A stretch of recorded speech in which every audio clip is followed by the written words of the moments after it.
Hello my dear friends. तो आज हमारा सीक्वेंस एंड सीरीज का नेक्स्ट लेक्चर है। बेसिकली ये लास्ट लेक्चर है, तो 7th लेक्चर। तो आज हम देखने वाले जो भी रिमेनिंग टॉपिक लास्ट लेक्चर तक समीशन पे अपन ने 3 टॉपिक पे बातचीत कर लिए थे। आपका AGP, sigma notation and your method of difference, ठीक है ना।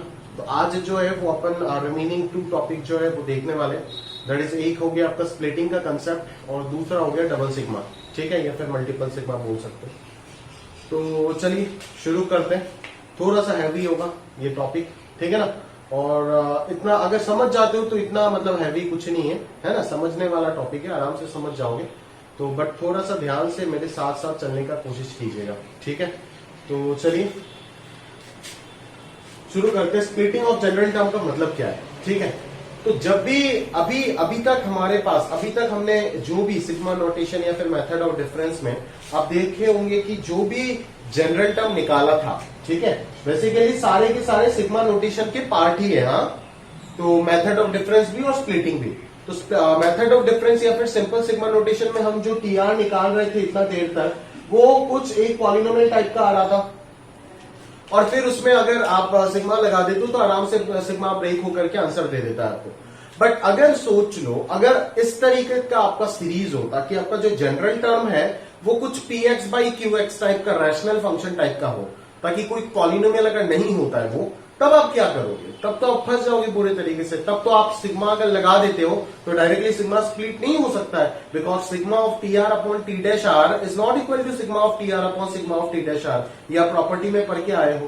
तो तब आपको स्प्लिटिंग वगैरह का जरूरत होता है, ठीक है। तो ये टेक्निक अगर आप सीख जाते हो बहुत अच्छे से, तो सिर्फ आपको इस जगह पे नहीं, बहुत जगह पे बहुत फायदा होने वाला है। सिमिलरली डबल सिग्मा, आज के लेक्चर में जो भी चीज अपन करने वाले हैं वो बाइनोमियल थ्योरम में अगर अपन वापस जाकर के डबल सिग्मा पे बातचीत करेंगे।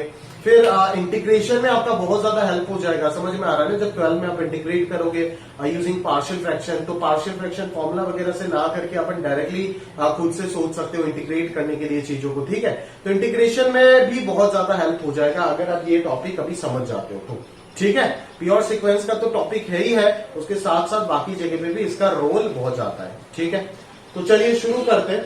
बेसिकली क्या है कि आपका जो जनरल टर्म होगा, आपका जो जनरल टर्म होगा उसको आप ऐसा 2 टर्म का डिफरेंस से एक्सप्रेस करोगे। मैं बार बार बोल रहा हूं, आपका जो जनरल टर्म होगा, मान लो ऐसा कोई जनरल टर्म जो आप सिग्मा से सॉल्व नहीं कर पा रहे हो। मान लो अगर सिग्मा से कौन सा सॉल्व नहीं कर पाओगे, जो आपका px बाई qx मतलब आपका रेशनल फंक्शन टाइप में होगा, ठीक है ना। समथिंग न्यूमरेटर डिनोमिनेटर दोनों r का फंक्शन होगा, इस टाइप में होगा, तो वही आप डायरेक्टली सिग्मा लगा करके सॉल्व नहीं कर पाएंगे। तो उस एक्सप्रेशन को अपन जो है ना वो इस तरीके से सोचेंगे ताकि वो कोई भी 2 चीज का डिफरेंस में क्रिएट हो जाए। तो बोलोगे आप डिफरेंस क्रिएट करने का फायदा क्या होगा सर? ऐसा फायदा क्या होगा वो तो बताओ, नहीं तो अपन सोचे क्यों डिफरेंस में, ठीक है ना। दिमाग में इतना जोर डाले क्यों, तो अपन फायदा बताते कि फायदा होगा क्या, वो चीज किस तरीके से सिंप्लीफाई हो जाएगा आप देख सकते हो, ठीक है। बट ये जो डिफरेंस ऑफ 2 टर्म्स है ना, वो 2 टर्म कुछ इस पैटर्न में होना चाहिए, r और r+1। मतलब एक में अगर आप बोल रहे हो टी आर मतलब v ऑफ r है, तो दूसरा r-1 के पैटर्न में होना चाहिए, मतलब फंक्शन ऑफ r-1 होना चाहिए दूसरा वाला। या फिर अगर एक को आप बोलते हो r+1 और दूसरा r वाला होना चाहिए, मतलब जो फंक्शन की बात कर रहे हैं ना, एक रेशनल फंक्शन को आप 2 फंक्शन के डिफरेंस से एक्सप्रेस करोगे, जहां पे एक फंक्शन r का फंक्शन हो जाना चाहिए और एक फंक्शन r-1 का होना चाहिए। या तो आपका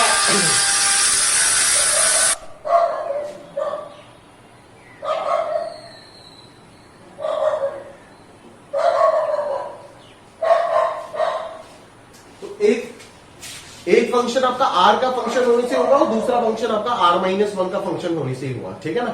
और कोई दिक्कत वाली बात नहीं है ऐसा, ठीक है। तो और जो आपका या फिर r+1 का फंक्शन हो जाए एक और दूसरा हो जाए r का फंक्शन, समझ में आ रहा है ना। जैसे कि अगर मान लो मैं कोई भी एक एक्सप्रेशन है यहाँ पे, इसको मैं कुछ 2 टर्म का डिफरेंस से एक्सप्रेस कर रहा हूं और वो 2 टर्म कुछ इस तरीके से मैं लिख रहा हूं। एक अगर मेरा मान लो r डिवाइडेड बाई r+1 है, तो दूसरा वाला हो गया मान लो r-1 बाई r, ताकि ये जो है वो फंक्शन ऑफ r है। देखो ये फंक्शन ऑफ r है क्योंकि यहाँ पे r है, ठीक है। और यहाँ पे ये इसको मैं function of r minus one बोल सकता हूँ। कैसे? इसको मैं r minus one plus one लिख सकता हूँ ना। तो ये देखो यहाँ पे r माइनस वन वाला टर्म आ रहा है। तो इस तरीके से आपको ब्रेक करना है, ठीक है, ताकि r माइनस वन r या फिर r प्लस वन ऐसा कंसेक्यूटिव टर्म रहे, ठीक है ना। तो उससे फायदा क्या होगा? देखो, जब भी आप टीआर को इस तरीके से ब्रेक करोगे और उसके बाद सिग्मा लगाओगे, जबकि पहले टीआर सिंप्लीफाई नहीं हो रहा था बट अब की बार हो जाएगा। कैसे? जब भी आप यहां पे सिग्मा लगाओगे और r equal to 1 to n करोगे तो ये क्या आएगा? VR वाला क्या देगा? V1 plus V2 plus V3 up to Vn तक दे देगा। और VR माइनस वन वाला क्या देगा आपको? 1 अगर पुट करोगे तो 0 आएगा, फिर 1 आएगा, फिर n अगर पुट करोगे तो n माइनस वन आएगा। तो यहां से V1 से Vn माइनस वन तक सब कुछ कैंसिल हो जाएगा ना, और इधर बचेगा V0, इधर बचेगा Vn, तो Vn माइनस V0 हो गया। समझ में आ रहा है मेरी बात? क्लियर है? तो इस तरीके से अपन सोच सकते हैं। क्लियर है ना? ठीक है, चलो। तो या फिर r plus one minus r रख के भी देखो, कैंसिल आउट होने के बाद आपके पास ये बचेगा Vn प्लस वन और माइनस इधर बच जाएगा आपका क्या बोलते हैं, इधर बच जाएगा V1, ऐसे बच जाएगा, ठीक है ना। या तो Vn माइनस V0 या तो Vn plus one minus V1। ठीक है, अभी तक आपको ऊपर ऊपर समझ आ रहा होगा, इतना डिटेल में समझ नहीं आया क्योंकि एग्जाम्पल हमने लिया नहीं। जैसे एग्जाम्पल लेना शुरू करेंगे आपको डीप में चीजों को समझ में आना शुरू हो जाएगा। जरा ध्यान से देखते हैं, ये जो नीचे एक एग्जाम्पल लिखा हुआ है, ठीक है, अपने को बोला है ना कि इस सीरीज का समेशन निकालना है। क्या बोला है? इस सीरीज का समेशन निकालना है, ठीक है। तो यहाँ पे देखो, ये जो फर्स्ट टर्म है, क्या मैं इसको कुछ इस तरीके से क्रिएट कर सकता हूं कि इसका न्यूमरेटर में मैं एक d लगा दिया और डिनोमिनेटर में d लगा दिया, ठीक है। तो ये क्या हो जाएगा? a into A plus D का जो डिफरेंस है वही तो d है ना, तो इसीलिए इस d को मैं a प्लस डी माइनस ए लिख दिया, ठीक है। और अभी अगर डिवाइड कर देता हूं तो ये 1 by A minus 1 by A plus D हो जाएगा। सिमिलरली इधर वाला भी ऐसे डिफरेंस करेंगे तो ये बन जाएगा, डॉट डॉट ऐसे चलता जाएगा, आखिरी वाला टर्म ऐसे बन जाएगा।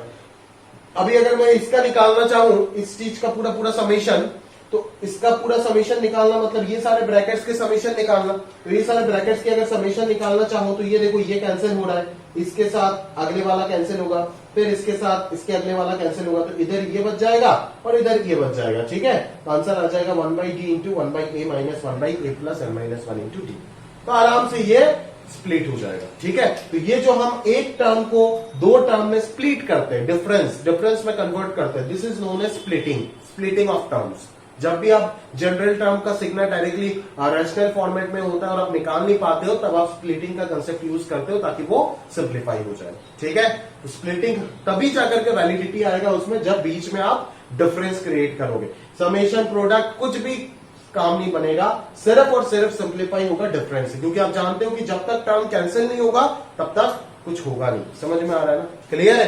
तो वही लॉजिक जो है वो अपने को सोचना है और अकॉर्डिंगली क्वेश्चन को करना है। तो ये आपको, चलो ये ओवरऑल थ्योरी पोर्शन है, ठीक है, बट इसी का एप्लीकेशन जब अपन क्वेश्चन में करेंगे ना तो अपना आप चीजें जो है वो समझ आना शुरू हो जाएगा, ठीक है। तो आप देखो किस तरीके से आप सवाल में ये चीज अप्लाई करते हैं, ठीक है। ये तो हो गया ऑफिशियल थ्योरी, बट मुद्दे का चीज वही है जो क्वेश्चन होता है, ठीक है। चलो जरा ध्यान से देखते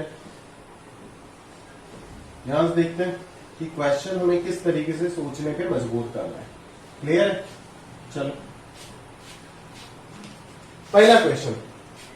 अच्छा, पहला क्वेश्चन से पहले मैं थोड़ा बहुत इधर उधर करना चाहता हूं, तो एक क्वेश्चन मैं पिक करता हूं, मैं रैंडमली कर रहा हूं, हाँ, यहां से 4 वाला करना चाहता हूं, ठीक है। होमवर्क भी दूंगा कुछ, ठीक है। तो 4 वाला चलिए करते हैं।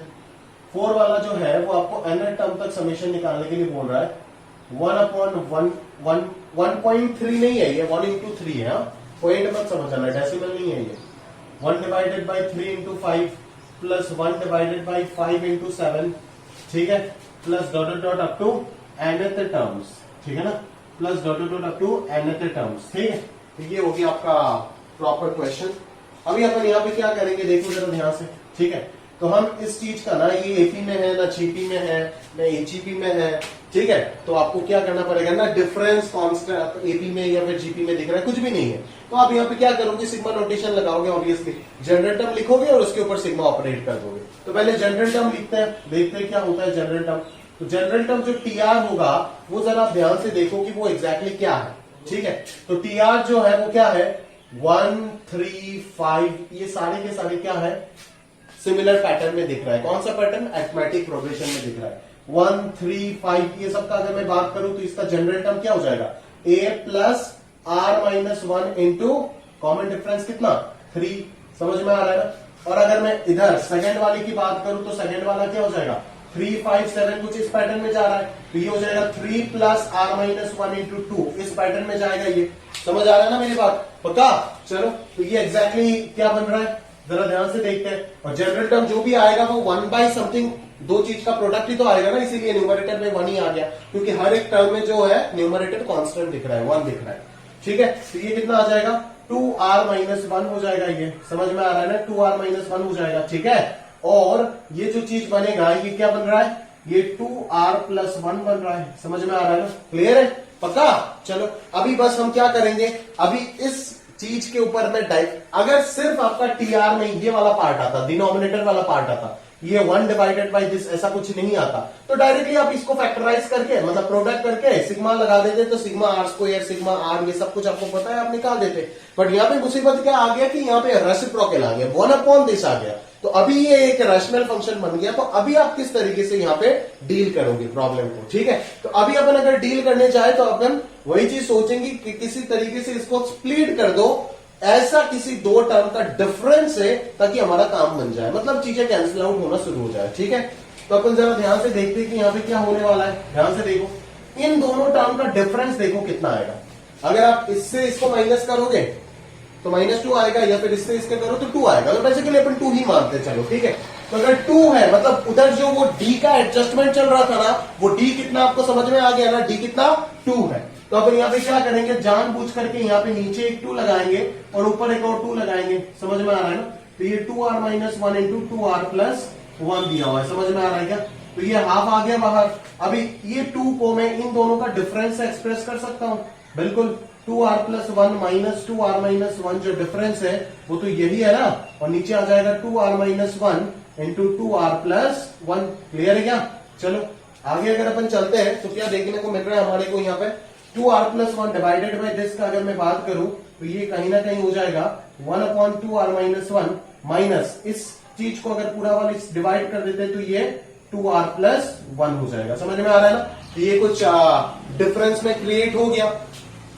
समझ में आ रहा है क्या, ये कुछ डिफरेंस में क्रिएट हो गया। अभी यहाँ पे एक VR है तो दूसरा VR माइनस वन है। समझ में आ रहा है ना, ये देख इस R के जगह पे अगर मैं R माइनस वन सब्सटीट्यूट करता हूं तो आपको ये वाला चीज मिल जाएगा। ठीक है, बट ऐसा कोई टेंशन लेने वाली बात नहीं है, यहाँ पे VR माइनस वन ऐसा कुछ लिखना नहीं पड़ेगा, डायरेक्टली फील आने से ही काम हो जाएगा। ठीक है, नाउ अभी अपन करेंगे क्या है ना, अभी अपन क्या करेंगे, नाउ पुटिंग, क्या पुट करने जा रहे हैं, putting n is equal to 1 2 3 dot dot up to n we have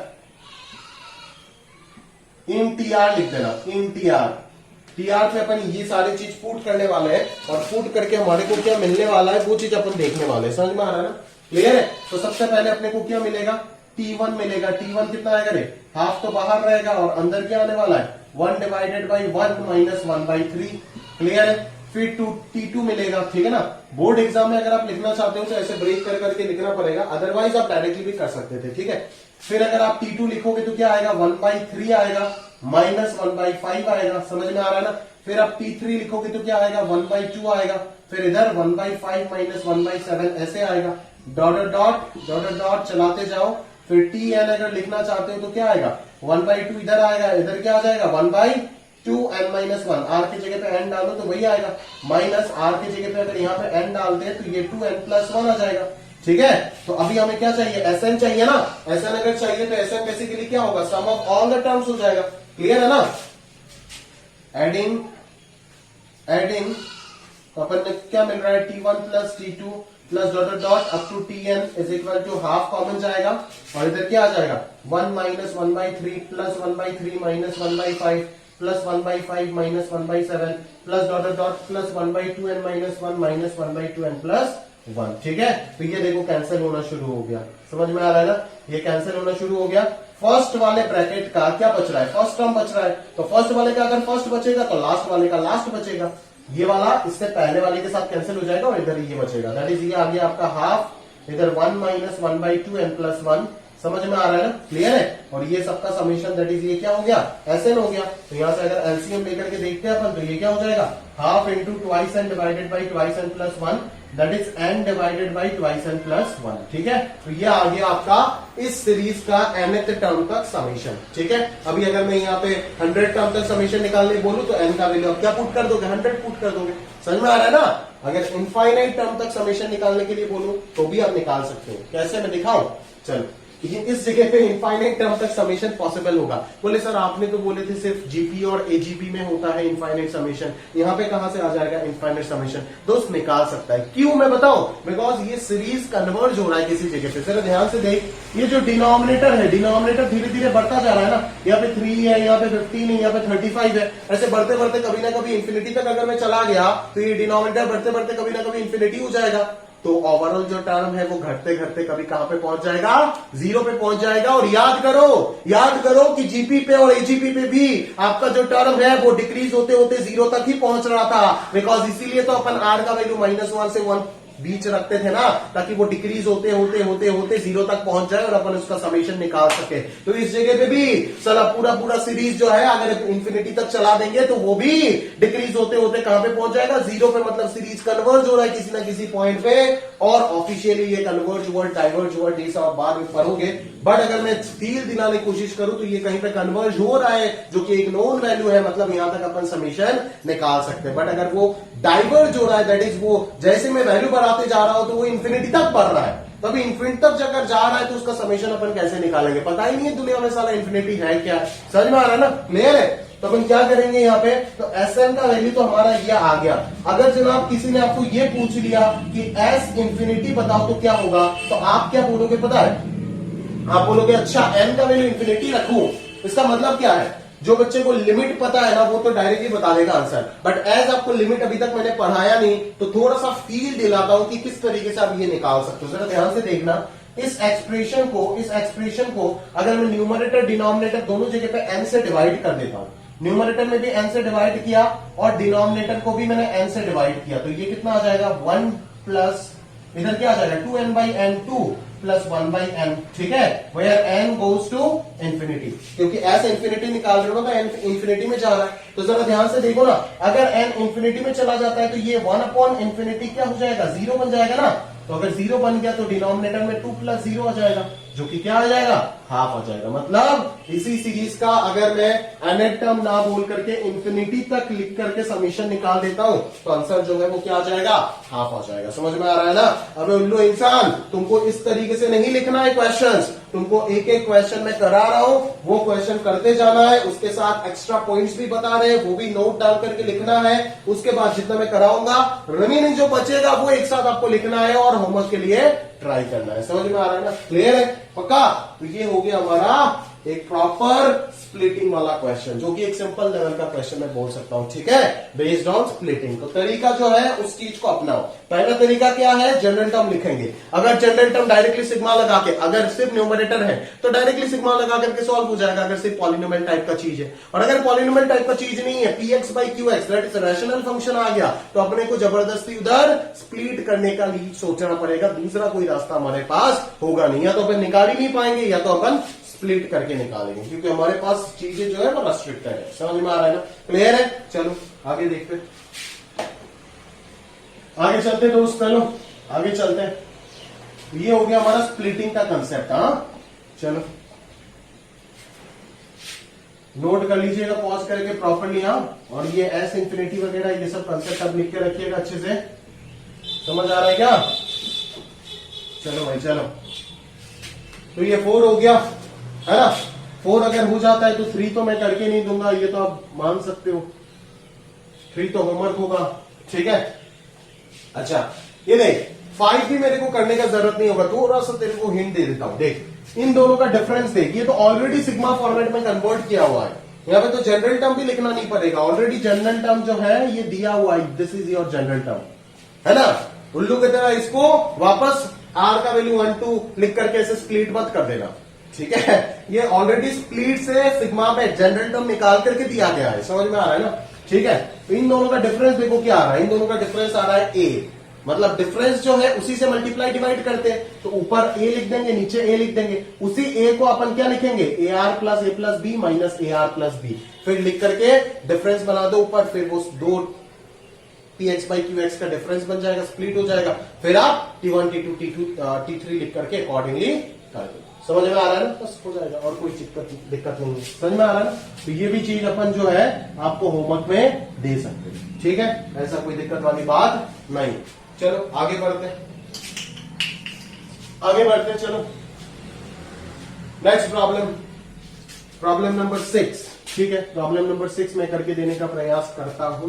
चलो प्रॉब्लम नंबर 6 में देखो क्या आ रहा है, वीडियो तो चल रहा है ना, हाँ, प्रॉब्लम नंबर 6 में देखो क्या हो रहा है, 3 divided by 1 square dot 2 square plus 5 divided by 2 square dot 3 square plus 7 divided by 3 square dot 4 square, ये कहां तक पूछ रहा है रे, इंफिनिटी तक पूछ रहा है। तो इंफिनिटी तक देख करके ऐसे खुश मत हो जाना, अरे यार ये तो इनफाइनाइट शिप, अरे नहीं लल्ला, यहाँ पे आपको ऐसे निकालना है, फिर अभी जो लॉजिक बोला था, एक्सप्लेन किया था, उसके थ्रू आपको ऐसे इंफिनिटी निकालना पड़ेगा, ठीक है क्या। चलो आगे सोचते हैं, जरा ध्यान से देखिएगा किस तरीके से अपन हैंडल करते हैं चीजों को, ठीक है। चलो तो यहाँ पे हम सबसे पहले क्या लिखने वाले हैं, टी आर लिखते हैं सबसे पहले, ठीक है, बिकॉज सबसे पहले अपन SN निकाल गया, टी आर लिखते हैं। टी आर क्या आ रहा है जरा ध्यान से देख, 3 5 7, ये जो पैटर्न बनने वाला है, ये क्या पैटर्न है जरा ध्यान से देखो तो एक बार, 3 प्लस आर माइनस 1 इंटू 5, ये वाला पैटर्न है ना, बराबर 3 प्लस आर माइनस 1 इंटू 5, ये वाला पैटर्न ही दिख रहा है यहाँ पे।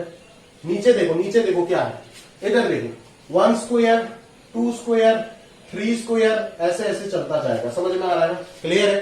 तो 1 स्क्वायर 2 स्क्वायर 3 स्क्वायर ऐसे ऐसे अगर मैं चलाऊं इसको, तो ये क्या बनेगा, इसको मैं क्या बोल सकता हूं, 1 2 3, इसका जनरल टर्म क्या होगा, आर ही होगा ऑब्वियसली, ठीक है ना, आर स्क्वायर होगा, किसी को दिख नहीं रहा है तो वो ऐसे निकाल सकता है, 1 plus R minus 1 into common difference कितना, 1 2 3, ये सबका कॉमन डिफरेंस 1 है, कैलकुलेट कर लो, आर ही आएगा, ठीक है ना, बट ऊपर स्क्वायर है तो स्क्वायर आएगा। अभी 2 3 4 ये सबका क्या होगा, ये सबका हो जाएगा 2 plus R minus 1 into common difference कितना दिख रहा है, 1 ही दिख रहा है, तो इसका स्क्वायर हो जाएगा, समझ आ रहा है ना। तो वैसे के लिए यहाँ पे कितना आ जाएगा दोस्त, 5r माइनस 2, क्लियर है, और नीचे कितना आ जाएगा, आर स्क्वायर इंटू इधर कितना आएगा दोस्त, r प्लस 1 का होल स्क्वायर, r प्लस 1 का होल स्क्वायर, ठीक है ना, ऐसा सीन बनने वाला है, क्लियर है क्या।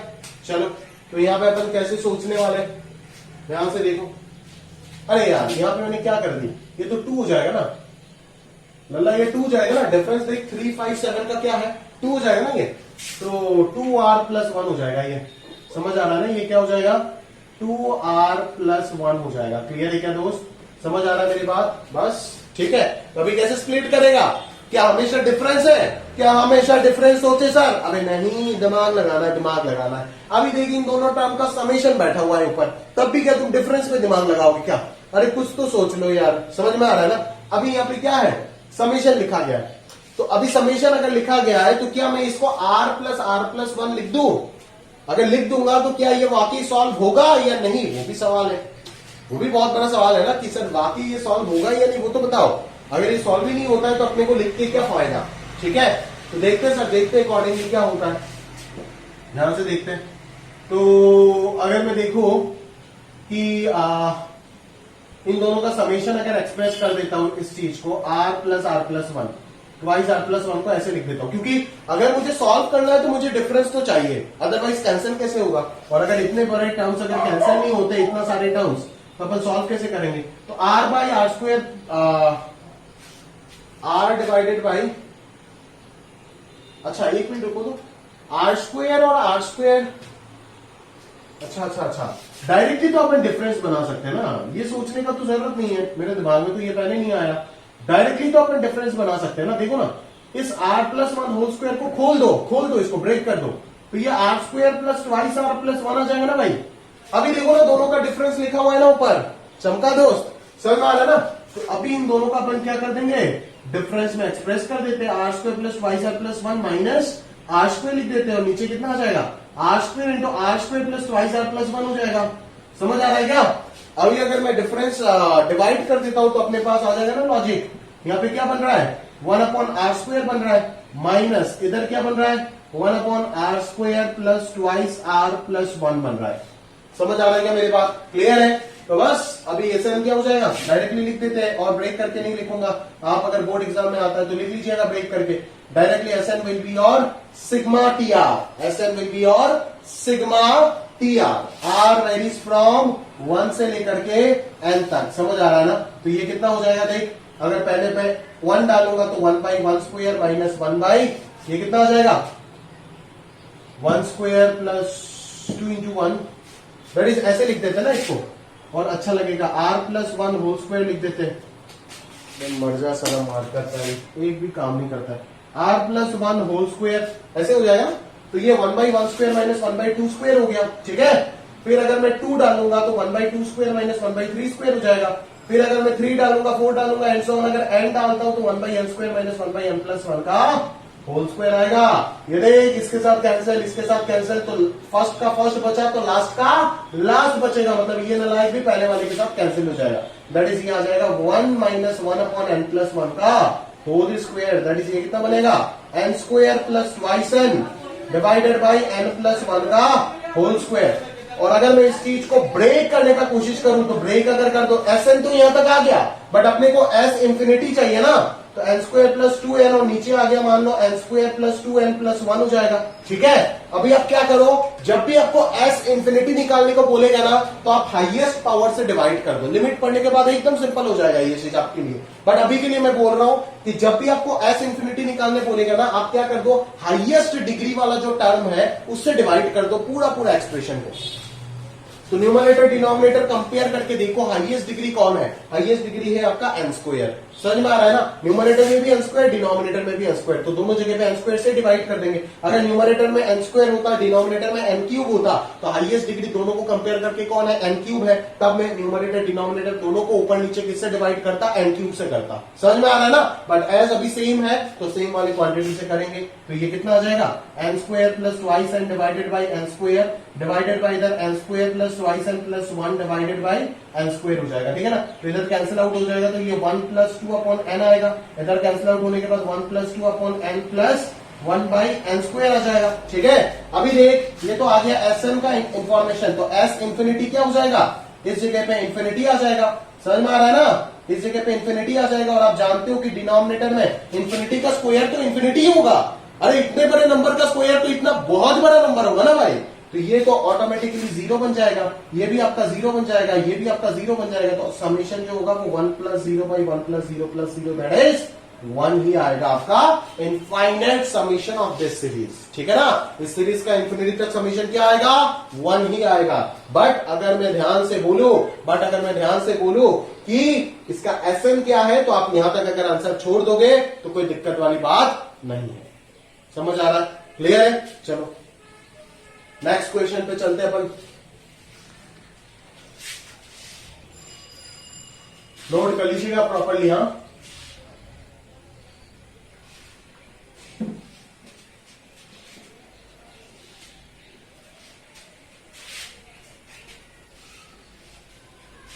चल नेक्स्ट प्रॉब्लम देखो, ये वाला प्रॉब्लम ना r/r⁴ plus r² plus r, ये आपका होमवर्क है, ये आपका होमवर्क है। जो आप कर सकते हो वो मैं क्यों करूं, सही लॉजिक है ना दोस्त, जो आप कर सकते हो वो मैं क्यों करूं, तो सवाल है, बहुत बड़ा सवाल है। चलो अच्छा और आगे अगर मैं ध्यान से देखूं तो ये क्या दिख रहा है आपको, r into r+1 into r+2 into r+3, क्या ये मैं करके दूं? हाँ करके देखता हूं, ये वाला प्रॉब्लम है। ठीक है, तो जरा ध्यान से देखो कि किस तरीके से अपन सोचेंगे। वही स्प्लिटिंग लगाएंगे, है ना, नंबर 8 वही स्प्लिटिंग लगाएंगे यहाँ पे। ठीक है ना? तो जरा ध्यान से देखो कि यहाँ पे क्या होगा, sigma r is equal to 1 to n, हाँ, और इधर 1/r इंटू r+1। मेरा मार्कर पेन खत्म हो गया। आपका तो खैर लास्ट लेक्चर के टेस्ट से पहले तो 12 का बाकी है यार, उनका कैसे बनाओ, लॉकडाउन चल रहा है या मार्कर वगैरह ला भी नहीं सकते। r+1 और इधर r आ जाएगा ना, चल, तो यहाँ पे अपन क्या सोचेंगे दोस्त, जनरल टर्म दिया हुआ है, general term is given to us. अभी अगर इस जनरल टर्म को अपन अगर डिफरेंस ऑफ टू टर्म में ब्रेक करने की कोशिश करते हैं तो क्या ब्रेक करेंगे, जरा ध्यान से देखो। क्या ये सवाल मुझे अभी बता देना चाहिए या 1 2 बताने के बाद बताना चाहिए? फील नहीं हो रहा है, चलो फिर भी फील दिलाता हूं, जरा ध्यान से देखिएगा। तो इस चीज को ना अपन कुछ ऐसे ब्रेक कर सकते क्या, ध्यान से देखिएगा, ध्यान से देखिएगा। देखो मुझे क्या चाहिए, मुझे ऐसा कोई चीज चाहिए ना ताकि रिपीट हो जाए, मतलब ऐसा दो टर्म में डिफरेंस करे। अगर 1 अगर पुट करे तो 1 पुट करने के बाद ये वाला टर्म जो आए, 2 पुट करने के बाद शुरुआत वाला टर्म ऐसा ही आए, मतलब इसीलिए बोल रहा हूं कंसेक्यूटिव होना चाहिए, ठीक है। तो ये कंसेक्यूटिव वाला लॉजिक अगर समझना है मुझे तो मैं यहाँ पे क्या कर सकता हूं जानते हो, आप जरा ध्यान से इस चीज को सीख के रखो। जो फर्स्ट टर्म देखोगे ना उसमें से लास्ट वाला ब्रैकेट हटा दो, ये सारे ही सारे कंसेक्यूटिव है। देखो अगर कंसेक्यूटिव नहीं होता तो आप फंस जाते, निकाल ही नहीं पाते। लिमिटेशन है, हर चीज का लिमिटेशन है, जो आपके फ्रेम में है ना। अभी रेंज मैंने बोला था, ऐसा रेंज तो ना पूछ सकता हूँ जो x to the power 1 crore by 2 crore, ऐसा नहीं पूछेंगे ना। जो अपन लिमिटेशन में है, जितना अपन दिमाग टेस्ट करना है तो इंपॉर्टेंट काम है ना उनका, उनको चाहिए क्या। अगर ऐसा कोई मशीन निकल जाता है जिसमें डायरेक्टली टैलेंट टेस्ट करके छाट के निकाल दे, लोगों का ब्रेन का टैलेंट जो है वो मेजर करने का कोई अगर मशीन निकल जाता है तो उस दिन तो आरटीजी एग्जाम ही बंद हो जाएगा। समझ में आ रहा है ना। तो अपने को बस दिमाग टेस्ट करना है कि कितना किस बंदे का सोचने का क्षमता है, ठीक है। तो वो अपन इस डोमेन में ही चेक कर सकते हैं, ऐसा नहीं कोई अनाप चीजें पूछ करके अपन जो है आपको टेस्ट करेंगे, ठीक है। ऐसा नहीं, जो रेलेवेंट चीज है वही पूछा जाएगा। r into R plus 1 into R plus 2 into R plus 3, इसको अगर अपन दो टर्म में स्प्लिट करने का प्रयास करें तो यहाँ पे आ जाएगा r into R plus 1 into R plus 2, ठीक है। लास्ट वाला ब्रैकेट हटा दो, हटाने के बाद मैं पहले एक्सप्लेन नहीं कर पाऊंगा, हटाने के बाद एक्सप्लेन कर पाऊंगा। देखो 1 लिख देते ऊपर, ठीक है। और ऐसा एक और टर्म सब्ट्रैक्ट कर रहे जो यहाँ पे आ रहा है, यहाँ पे फर्स्ट वाला टर्म हटा दिए, फर्स्ट वाला टर्म हटा दिए, ठीक है।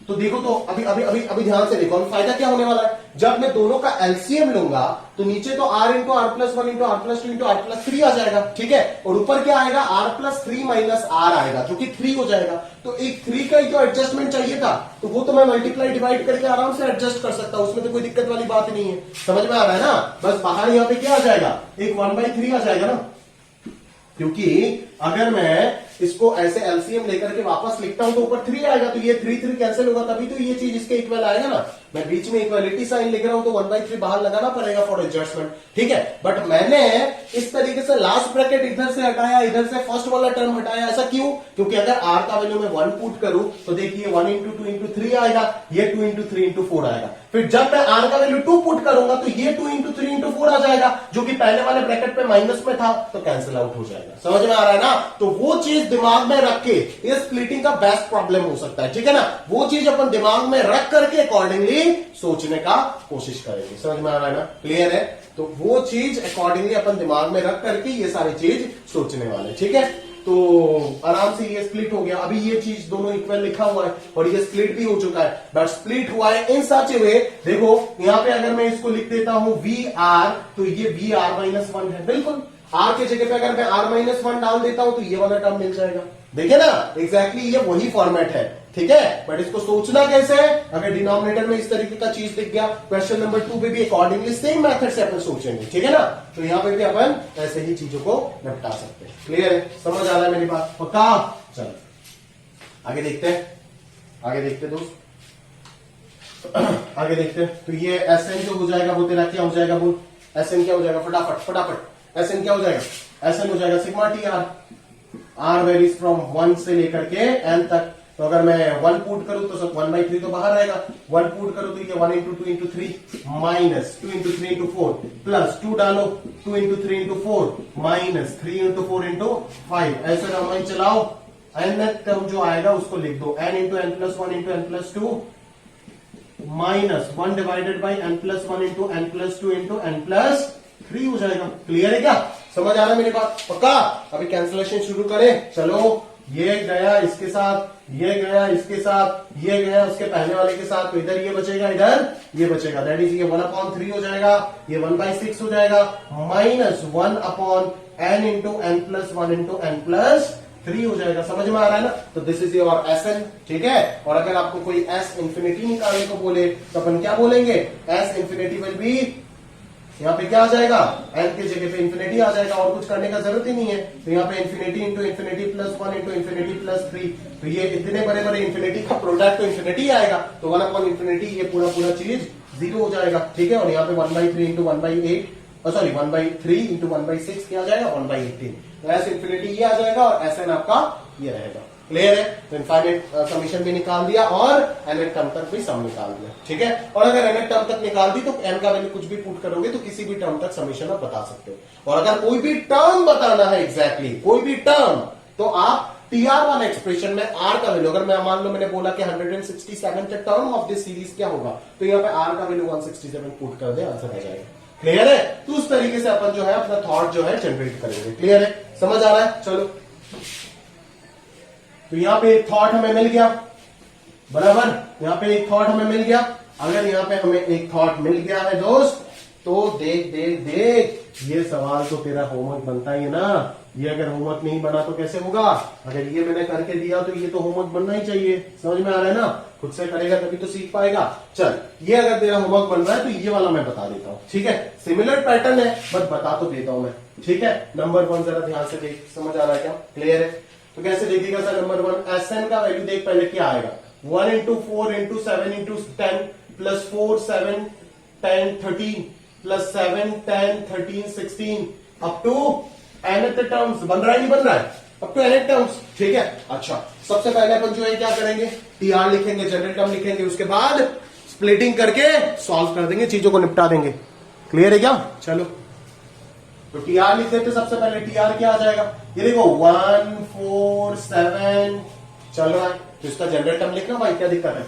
ठीक है, इसका जनरल टर्म क्या हो जाएगा, 1 plus R minus 1 into common difference कितना 3 दिख रहा है। अगला वाला 4 7 10 एंड सो ऑन चलेगा, तो ये क्या आ जाएगा 4 प्लस आर माइनस 1 इंटू 3 आ जाएगा। फिर इसके अगला वाला टर्म 7 सॉरी मिस हो गया था, 10 फिर 13, तो ये हो जाएगा 7 plus R minus 1 into difference तो 3 दिख रहा है हर जगह पे, है ना। और फिर 10 plus R minus 1 into difference 3, ये देखो 10 13 16 एंड सो ऑन चलेगा।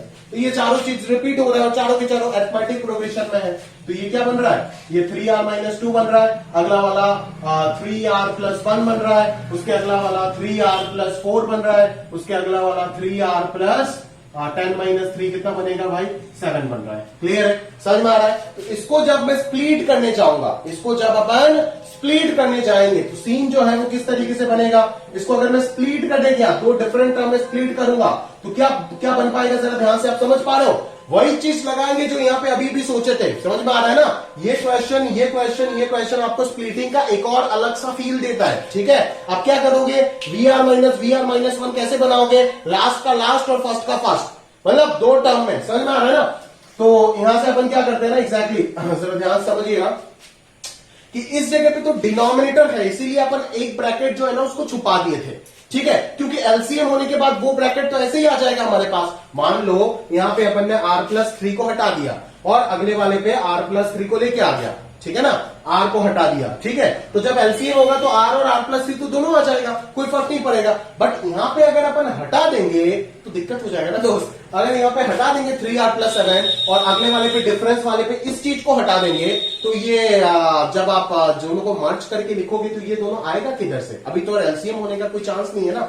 तो पहले वाले पे जब न्यूमरेटर में रहेगा ऐसा चीज तो आप एक्स्ट्रा लाओगे, और अगर डिनोमिनेटर में था तो आप हटाओगे, क्योंकि एलसीएम जब लोगे तो एडजस्टमेंट हो जाएगा, और न्यूमरेटर में जब रहेगा तब आप चीजों को क्या करोगे, हटा दोगे, छुपा दोगे। सॉरी, न्यूमरेटर में जब रहेगा ये एक्स्ट्रा टर्म लाओगे, और डिनोमिनेटर में जब रहेगा ऐसा चीज तो आप एक एक टर्म छुपा के आराम से डिफरेंस में क्रिएट कर सकते हो। तो यहाँ पे क्या होगा, जरा ध्यान से देखो। यहाँ पे अपन क्या करते हैं ना, एग्जैक्टली जरा ध्यान से देखो, है ना। एक टर्म एक्स्ट्रा लेकर के आ जाते, यहां पे लेकर के आ रहे हैं इस साइड में, दैट इज 4 के बाद 7 के बाद क्या आएगा, ऑब्वियसली 3r+10 आएगा। समझ ही आता है ना, 1 4 7 10 ही तो आएगा common difference, next common difference, ठीक है। तो यहाँ पे 3r+10 लेकर के आया। अगर मैं सब्ट्रैक्ट कर देता हूं तो सब्ट्रैक्ट जब करूंगा तो एक बार इधर एक्स्ट्रा टर्म आगे गया था ना, अभी मैं पीछे जो है एक और एक्स्ट्रा टर्म लेकर के आ जाऊंगा। समझ में आ रहा है ना? तो ये पीछे अगर एक और एक्स्ट्रा टर्म लेके आओगे तो -3 करोगे, दैट इज 3r-5 आ जाएगा। समझ में आ रहा है क्या? क्लियर है क्या? समझ आ रहा है पक्का? तो वही चीज जो है वो अपने को सीखना पड़ेगा, ठीक है, ताकि पहले तो एलसीएम लेने के बाद नीचे पूरा एडजस्टमेंट हो गया था, ये पूरा पूरा मिल गया था। अभी देखो, अभी यहां से यहां तक नहीं, यहां से यहां तक नहीं, सॉरी, यहां से यहां तक और इधर यहां से यहां तक, ये पूरा पूरा तैयार है। इसको मैं कॉमन ले लेता हूं, ठीक है ना। इसको मैं क्या कर सकता हूं, इसको मैं कॉमन ले सकता हूं दोस्त, समझ में आ रहा है क्या? इसको अपन कॉमन ले सकते हैं। देखना, इसको कॉमन लेने के बाद लिखने का जरूरत नहीं है, इसको कॉमन लेने के बाद इधर बचेगा 3r प्लस 10 और माइनस 3r प्लस 5, तो टोटल कितना आ जाएगा, 15 आ जाएगा ना।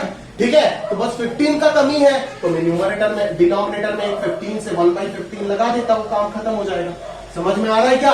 तो क्या मैं इन चारों का प्रोडक्ट को इस तरीके से लिख सकता हूं? बिल्कुल लिख सकता हूं, ठीक है ना, ताकि ये कंसेक्यूटिव भी बन गया और मेरा ये बाहर जो 15 का एडजस्टमेंट वो भी हो गया, तो ये डिफरेंस में क्रिएट आराम से हो गया। तो याद रखना, अभी बाद में याद रखोगे, पहले अपन एसएन निकाल लेते हैं, ठीक है।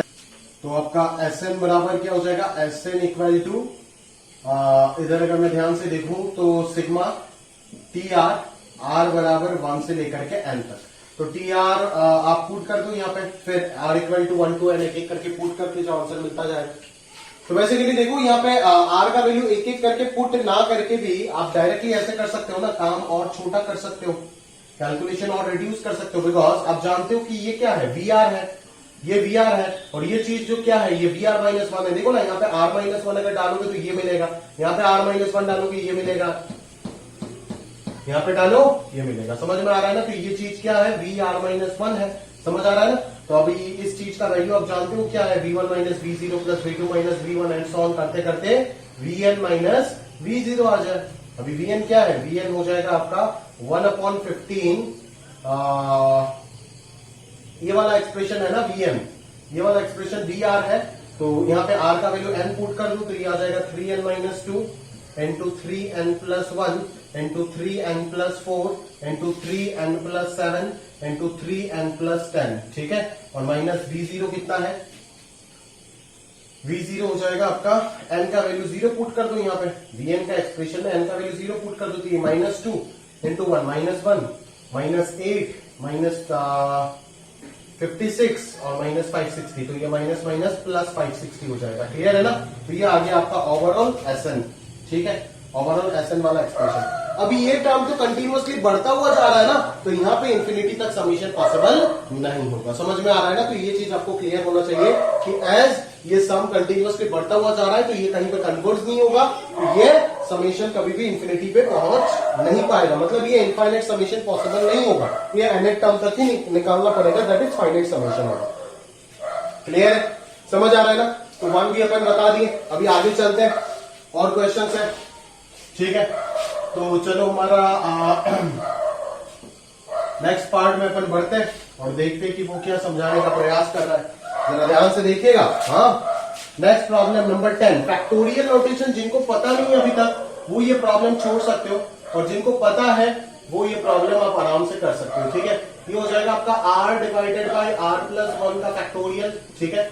तो इस चीज को अपन क्या बोल सकते हैं दोस्त, जरा ध्यान से देख, r का वैल्यू 1 से n तक बोल रहे हैं, इसे r को क्या मैं r प्लस 1 माइनस r लिख सकता हूं, डिवाइडेड बाई r प्लस 1 का फैक्टोरियल।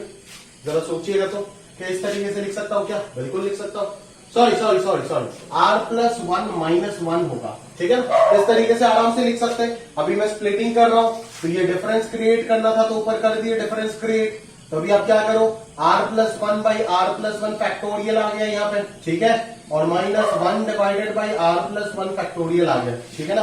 तो ये sigma r is equal to 1 से n, तो ये आ जाएगा 1 upon r factorial minus 1 upon r plus 1 factorial. Clear है क्या? समझ आ रहा है? तो अभी r का वैल्यू सबसे पहले 1 डालो, तो ये कितना आ रहा है, 1 माइनस 1 बाई 2 फैक्टोरियल प्लस 2 डालो तो 1 by 2 factorial minus 1 by 3 factorial plus dot dot चलता जाएगा 1 upon n factorial minus 1 by n plus 1 factorial. Clear है क्या दोस्त? समझ आ रहा है मेरी बात? पक्का?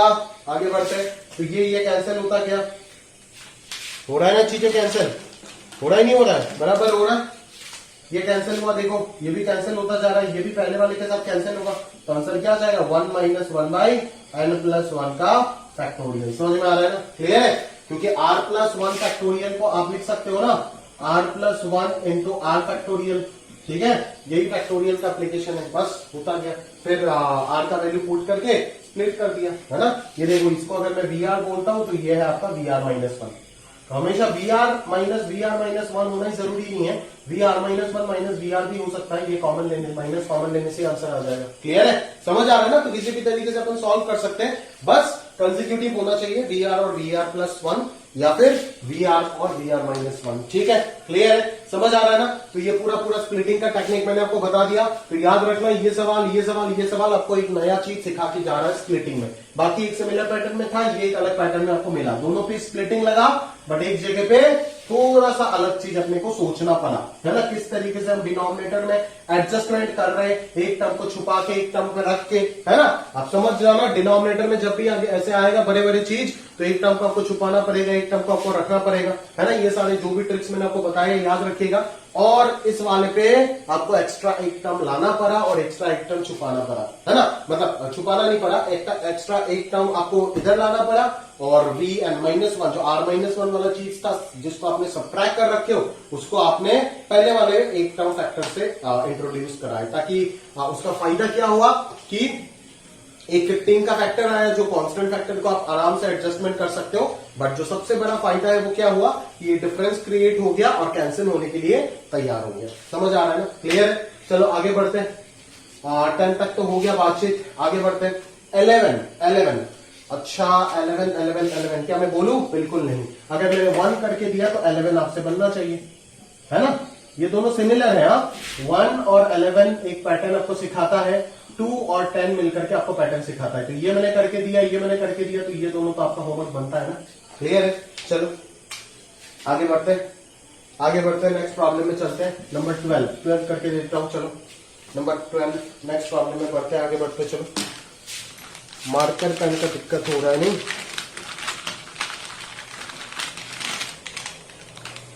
चलो। तो यहां पे अभी हमें क्वेश्चन नंबर 12 मिल रहा है क्या, 1 to the power 4 divided by क्या आ रहा है, 1 into 3। हाँ, 1 into 3 प्लस अगला क्या दिख रहा है, 2 to the power 4 divided by क्या दिख रहा है, 3 into 5। हाँ, ठीक है, कोई दिक्कत नहीं। Plus dot dot up to n to the power 4 divided by क्या दिख रहा है, 2n minus 1 into 2n plus 1।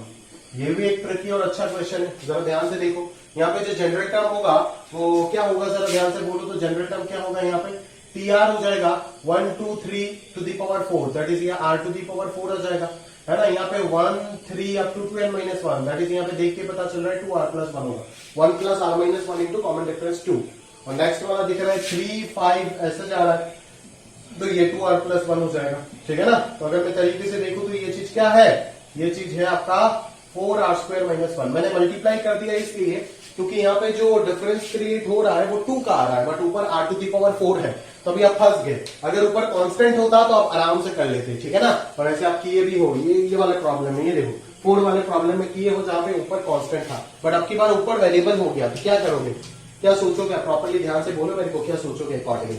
4R square minus 1 का बंदोबस्त करना पड़ेगा। 4R square minus 1 का बंदोबस्त तब कर पाएंगे जब ये परफेक्ट स्क्वायर बनेगा, ये 4R square होल स्क्वायर बनेगा। तो 4R square होल स्क्वायर बनने के लिए सबसे पहले यहाँ पे क्या चाहिए, 16 चाहिए। तो यहाँ पे 16 लाओगे और बाहर 16 लाओगे, समझ में आ रहा है ना, क्लियर है। 4R square minus 1 बन गया ना दोस्त। तो अभी ये क्या हो जाएगा, इसको मैं 16R to the power 4 minus 1 plus 1 ऐसे लिख सकता हूं ना, ताकि फैक्टराइज कर पाऊं, ताकि क्या कर पाऊं, फैक्टराइज कर पाऊं। तो 1/16 तो बाहर रह गया मान लो।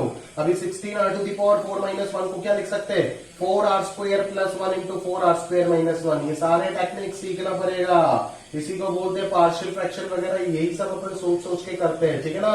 जो इंटीग्रेशन में अपन बहुत हेल्प होगा, ठीक है। तो ये कैंसिल हो गया, यहाँ पे क्या बच रहा है, 4R square plus 1 बच रहा है, ठीक है। और ये जो नालायक सा चीज है, अभी यहाँ पे इसको वापस फैक्टराइज कर देते 2R plus 1 into 2R minus 1 पे। तो ये ऊपर तो अभी कांस्टेंट टर्म आ गया, तो इसको डिफरेंस में क्रिएट कर सकते हैं ना आराम से, कोई दिक्कत वाली बात है क्या, बिल्कुल नहीं। ये हो जाएगा 1/16 4R square plus 1 और प्लस ऊपर अगर मैं दो चीज का डिफरेंस बता देता हूं तो यहाँ पे 2 आ जाएगा, तो बाहर मैं हाफ लगा देता हूं, तो यहाँ पे 2 आ जाएगा, मतलब क्या होगा 2R plus 1 minus 2R minus 1। समझ में आ रहा है ना। तो नीचे कितना आ जाएगा, 2R plus 1 into 2R minus 1 आ जाएगा, ठीक है। समझ में आ ही रहा होगा आपको, पूरा सीन क्लियर है। चलो आगे अगर अपन सोचेंगे तो किस तरीके से सोचेंगे, जरा ध्यान से देखो, मैं यहाँ पे कर रहा हूँ। ये हो जाएगा 1/16 4r² प्लस 1, सही है क्या? चलो आगे अगर मैं बढ़ता हूँ तो ये हो जाएगा हाफ, है ना, 2r plus 1 divided by this हो जाएगा 2r माइनस 1, और यहाँ पे आ जाएगा -1/2r प्लस 1। क्लियर है क्या? तो ये आ जाएगा 4 इंटू 1/16, ये कितना आ जाएगा 1/4r² आ जाएगा, प्लस 1/16 आ जाएगा, प्लस 1/32, ठीक है। और बाहर अंदर रहेगा 1/2r minus 1 minus 1/2r plus 1, इसको ऐसे ही रहने देता हूं, ठीक है, कोई दिक्कत वाली बात नहीं है। तो Sn जो हो जाएगा वो क्या हो जाएगा 1/4 sigma r² r equal to 1 to 4, मैं एक साथ स्प्लिट कर रहा हूं सबको, ठीक है। Sigma r is equal to 1 to n 1/16 आ जाएगा, और प्लस 1/32 ले लेता हूं, sigma r is equal to 1 to n, ये क्या आ जाएगा 1/2r minus 1 minus 1/2r plus 1, ठीक है। तो ये कितना आ जाएगा, ये आ जाएगा आपका n into n plus 1 into 2n plus 1 divided by 6 हो जाएगा। क्लियर दोस्त, समझ आ रहा है? ये क्या आ जाएगा, ये आ जाएगा n/16, क्योंकि 1/16 बाहर जाएगा और 1 का सिग्मा n होता है अप टू n तक ऑब्वियसली, और 1/32, और ये जो ब्रैकेट के अंदर r equal to 1 r equal to 2 put करोगे तो फर्स्ट का फर्स्ट बचेगा और लास्ट का लास्ट बचेगा, that is r equal to 1 put करने से सिर्फ 1 बचेगा, और r इक्वल टू n जब पुट करोगे तो लास्ट वाला बचेगा, दैट इज -1/2n प्लस 1, ठीक है। तो इसको सिंप्लीफाई करके पूरा सॉल्व करके आंसर दे दोगे तो यही हो जाएगा आपका रिक्वायर्ड Sn, जो यहाँ पे निकालने बोला है। यहाँ पे इंफिनिटी तक नहीं बोला है, यहाँ पे फाइनाइट समेशन है, nth टर्म तक सम करने बोला है, ये देखो nth टर्म लिखा गया है, ठीक है। तो ये फाइनाइट समेशन जो है वो अपन ने इजीली यहाँ पे टैकल करके निकाल दिया। क्लियर है, समझ आ रहा है पक्का? चलो आगे बढ़ते हैं, आगे बढ़ते चलो। नेक्स्ट प्रॉब्लम कौन सा करने का जरूरत है मैं देख लेता हूँ, एक बार देख लेता हूँ, जो करने का जरूरत है वही अकॉर्डिंगली करके दे दूंगा, ठीक है। ये अगर मैं सोच लू थोड़ा सा, ये दोनों रूट कॉमन आ गया, रैशनलाइज, हाँ ये तो लल्लू है, ये मैं क्या करके दो आपको, रैशनलाइज कर लोगे तो हो जाएगा आराम से, बस रूट के इंटू रूट के प्लस 1 रहेगा, हाँ ये तो आराम से, ये तो होमवर्क है, ये तो आपसे बन जाना चाहिए बिल्कुल। आगे देखता हूं, 1/3² प्लस 1, हाँ 2r minus 1 whole square, 2r plus 1 whole square plus 2 रहेगा ना, सॉरी प्लस r आएगा, डेफिनेटली 1 2 3 ऐसे चेंज हो रहा है तो r आएगा, और नीचे 1 डिवाइडेड बाई, तो ये हो जाएगा 4r² plus 4r plus 1 5r plus 1, तो क्या ये फैक्टराइज होगा? बिल्कुल ये फैक्टराइज होगा, ये 4r प्लस r प्लस 1 हो जाएगा, दैट इज ये हो जाएगा r plus 1 into 4r plus 1, ठीक है। तो अभी यहाँ पे आप किस तरीके से, मैं थोड़ा सा हिंट दे रहा हूँ, सवाल होमवर्क में ही रहेगा बट मैं थोड़ा सा हिंट दे करके दे रहा हूँ। तो TR जो है वो मेरे को ये मिल रहा है, ठीक है ना। अभी इसको मैं कैसे डील करूंगा, क्या इन दोनों का डिफरेंस मेरे को कांस्टेंट मिल रहा है, नहीं मिल रहा है, तो मैं क्या करूंगा 4 से मल्टीप्लाई कर दो इधर, देखो ये किस तरीके से बन जाता है, 4 से मल्टीप्लाई कर दो ना ऊपर नीचे, तो ये ऐसे बनेगा ही नहीं बनेगा, यहाँ पे 1 आ जाएगा और यहाँ पे 4 आ जाएगा, ठीक है ना, समझ में आ रहा है। और 4 से अगर नीचे मल्टीप्लाई किया तो 4 से ऊपर भी मल्टीप्लाई करना पड़ेगा यहाँ पे, ठीक है। तो अभी मुझे क्या चाहिए, इन दोनों का डिफरेंस कितना दिख रहा है, 3 दिख रहा है, तो नीचे 3 लगा देते, ऊपर 3 लगा देते, ठीक है। तो ये क्या बन जाएगा 4/3 इंटू 3 को लिख दूंगा दिस माइनस दैट, तो ये आ जाएगा 1/4r plus 1 minus 1/4r plus 3। अभी आप r का वैल्यू पुट करते जाओ, अपना आप चीजें जो है वो कैंसिल होता जाएगा। देखो 1 पे यहाँ 1 r का वैल्यू 1 डालेंगे तो ये -1/7 आएगा, 2 डालेंगे तो ये 1/9 आ जाएगा, ठीक है ना। तो ये तो कैंसिल होने का नाम निशान नहीं ले रहा है, r का वैल्यू अगर 1 डालेंगे तो ये क्या पैटर्न बनता जाएगा 1/5 माइनस 1/7 प्लस, अगला अगर 2 डालेंगे तो 1/9 माइनस 11, इस तरीके से बन रहा है। अच्छा ये तो फायदा नहीं हुआ, कंसेक्यूटिव नहीं बन रहा था, तो अपन करे तो करे क्या, यहाँ पे कोई दिक्कत वाला सीन तो नहीं बन रहा है ना। 3 4, अच्छा यार 3 4 है, हमने तो आगे टर्म गलत लिखा, 3 4 है, तो ये तो 3 प्लस r माइनस 1 इंटू 1 आएगा ना, तो ये तो r प्लस 2 आएगा, r प्लस 2 होल स्क्वायर होगा। अरे यार तब तो ये r² प्लस 4r प्लस 4 हो जाएगा, प्लस r आएगा, दैट इज यहाँ पे 5r हो जाएगा, ठीक है ना। तो ये r plus 1 into r plus 4 आ जाएगा डायरेक्टली, ठीक है।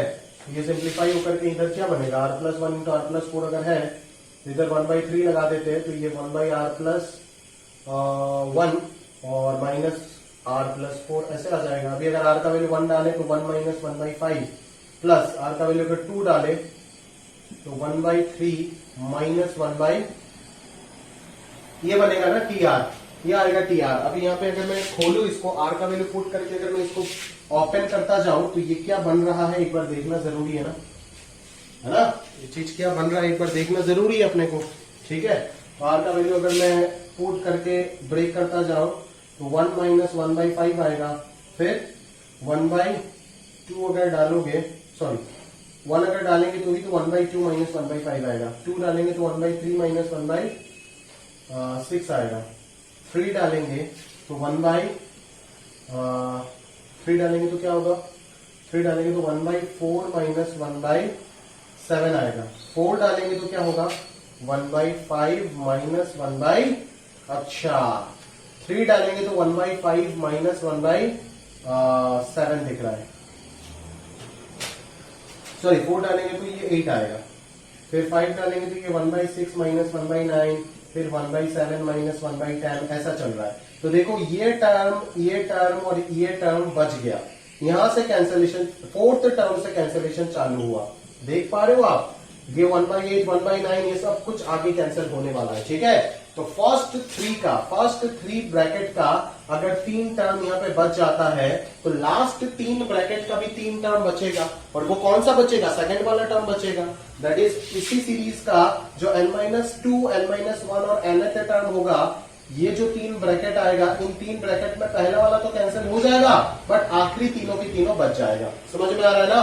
तो इस तरीके से आप डील करोगे, ठीक है ना। फर्स्ट का फर्स्ट अगर बच रहा है तो लास्ट का लास्ट, फर्स्ट तीनों ब्रैकेट का अगर फर्स्ट बच गया, कैंसिल नहीं हुआ, तो लास्ट तीनों ब्रैकेट का भी लास्ट बच जाएगा, अकॉर्डिंगली इधर सम ऑफ 3 और डिफरेंस ऑफ 3 आ जाएगा, वही हो जाएगा आपका SN, ठीक है। हिंट पूरा दे दिया, अभी ये निपटाना आपका काम है, ठीक है। समझ आ रहा है दोस्त, क्लियर है। और ये सब तो मेरा करने का कोई सवाल ही नहीं आता है, ठीक है ना, ये प्रैक्टिस वाला टॉपिक है, ये जितना आप निपटाओगे उतना फायदे में रहोगे, ठीक है। तो 1 2 3 4, ये तो 5 कर ही दिया, 1 2 3 4 5 6 7 8 9 10, हाँ 10 क्वेश्चन होमवर्क है, 18 क्वेश्चन है, 18 क्वेश्चन में से 8 करके दे रहा हूँ, 10 तो होमवर्क बनता है ना भाई, 4 5 6 बिल्कुल 7 8 ही होगा, 1 2 3 4 5 6 7 8 9 10, तो 10 तो 18 तो करके दे, 8 तो करके देना चाहिए, 8 क्यों नहीं हो रहा है, 1 2 3 4 5 6 7 क्यों हो रहा है, नंबरिंग पे कहीं पे गलती हुआ गया, हाँ ये एक छूट गया है ना, ये एक छूट गया, ठीक है। तो ये छूट गया तो ये क्या मेरे को बताना चाहिए क्या, नहीं, इस तरीके का क्वेश्चन मैंने ऑलरेडी करा दिया उधर सिग्मा नोटेशन में, तो आप ये आराम से कर सकते हो। टीआर लिखो ना, टीआर आ जाएगा 1/1 + 2 + 3 अप टू आर तक, टीआर लिख दोगे, सिग्मा लगा दोगे, ऐसा आ जाएगा, ठीक है ना। अभी सिग्मा लगाओगे जो यहाँ पे डायरेक्टली सिग्मा सॉल्व नहीं होगा जैसे सिग्मा नोटेशन में हो रहा था, यहाँ पे स्प्लिटिंग का जरूरत होगा, ठीक है। तो ये सब आप आराम से कर सकते हो। तो 18 क्वेश्चन था, 7 अच्छा क्वेश्चन मैं करके दे रहा हूँ, रिमेनिंग 11 क्वेश्चन आप आराम से कर सकते हो, ठीक है। और उनमें से 7 में से भी तो एक का तो पूरा ही बता ही दिया अभी, ठीक है। ये 10 क्वेश्चन आपका होमवर्क ये बनता है, ठीक है ना। इस टॉपिक में अगर प्रैक्टिस नहीं होगा तो ये ग्रिप में नहीं आएगा, ठीक है ना।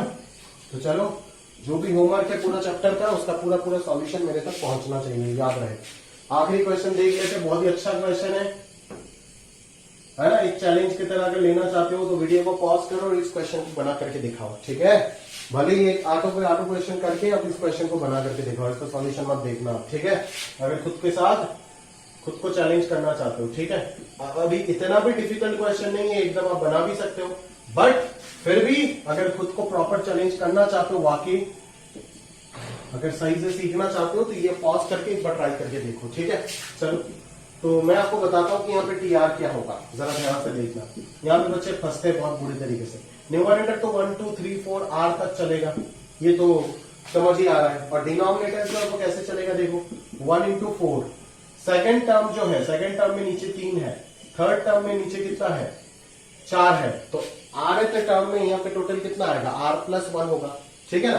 तो 1 4 7 10 ऐसे सीरीज का r+1th टर्म क्या होता है, a + r+1 - 1, क्योंकि n-1 n की जगह पे r+1 आएगा, r+1th टर्म चाहिए मुझे, और d कितना हो जाएगा, 3 हो जाएगा, तो ये कितना आ जाएगा, 3r+1 तक जाएगा ना। मतलब ये डॉटेड है, ये समेशन नहीं है, डॉटेड चलते चलते कहां तक जाएगा, 3r+1 तक जाएगा, ठीक है ना। ठीक है, तो उससे जस्ट पहला वाला टर्म क्या आएगा बोल, 3r-2 आएगा, 3 सब्ट्रैक्ट कर दो तो 3r-2 आएगा। समझ में आ रहा है ना? तो यहाँ पे देखो एक अजीब सा पैटर्न बन रहा है, ठीक है ना? इतना देर तक जो भी अपन कर रहे थे यहाँ पे जनरल टर्म मिल रहा था, ठीक है, जनरल टर्म मिल रहा था क्योंकि number of term her denominator पे, जितना भी डिनोमिनेटर देखे होंगे यहाँ पे भी 3 है, 3 है, 3 है, 3 है, 3 है, किसी भी जगह पे डिनोमिनेटर में नंबर ऑफ टर्म का इंक्रीमेंट नहीं हुआ था। ये पहला सवाल है और इकलौता सवाल है जहां पे आपको डिनोमिनेटर में टर्म 147 तो चेंज तो हो रहा है, ये तो ठीक है।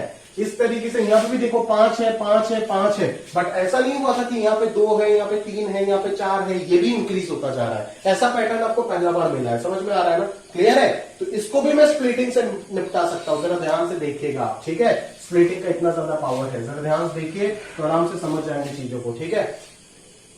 प्रॉपरली डील करने की कोशिश कीजिए प्रॉब्लम के साथ, ठीक है ना? तो अपन जो है यहाँ पे क्या बोल सकते हैं, सबसे पहले ये बताओ मुझे, ठीक है? अपन यहाँ पे सबसे पहले क्या कर सकते हैं, क्या बना सकते हैं, क्वेश्चन को किस तरीके से सोच सकते हैं ताकि ये सिंप्लीफाई हो जाए, ठीक है? तो ऊपर आर है हमारे पास, ठीक है? तो अभी मैं क्या कर सकता हूं, जरा ध्यान से देखिएगा। अभी यही कंसेप्ट इस प्रॉब्लम में जो डिनोमिनेटर वाला कंसेप्ट था वही मैं यहाँ पर अप्लाई करने का प्रयास कर रहा हूँ, ताकि ऊपर 3r+1 -2 ऊपर 3 अगर होता तो बहुत फायदे में होते हम लोग। ऊपर अगर 3 होता तो फायदे में होते नहीं, बट ऊपर यहाँ पे आ गया r का एक फैक्टर आ गया, तो r का फैक्टर आकर के मेरे को दिक्कत देना शुरू कर रहा है, ठीक है ना? तो इस r के साथ मैं कैसे खेलूंगा, ये बहुत बड़ा चैलेंज है यहाँ पे, ठीक है ना? इस r वाले के साथ आप कैसे करोगे, इसको स्प्लिट तो करना होगा चीजों को। अगर स्प्लिट करना चाहते हो तो स्प्लिट कैसे करोगे? सबसे पहला सवाल तो ये है कि r के साथ आप कैसे डील करोगे, r के साथ कैसे डील करोगे बोलो?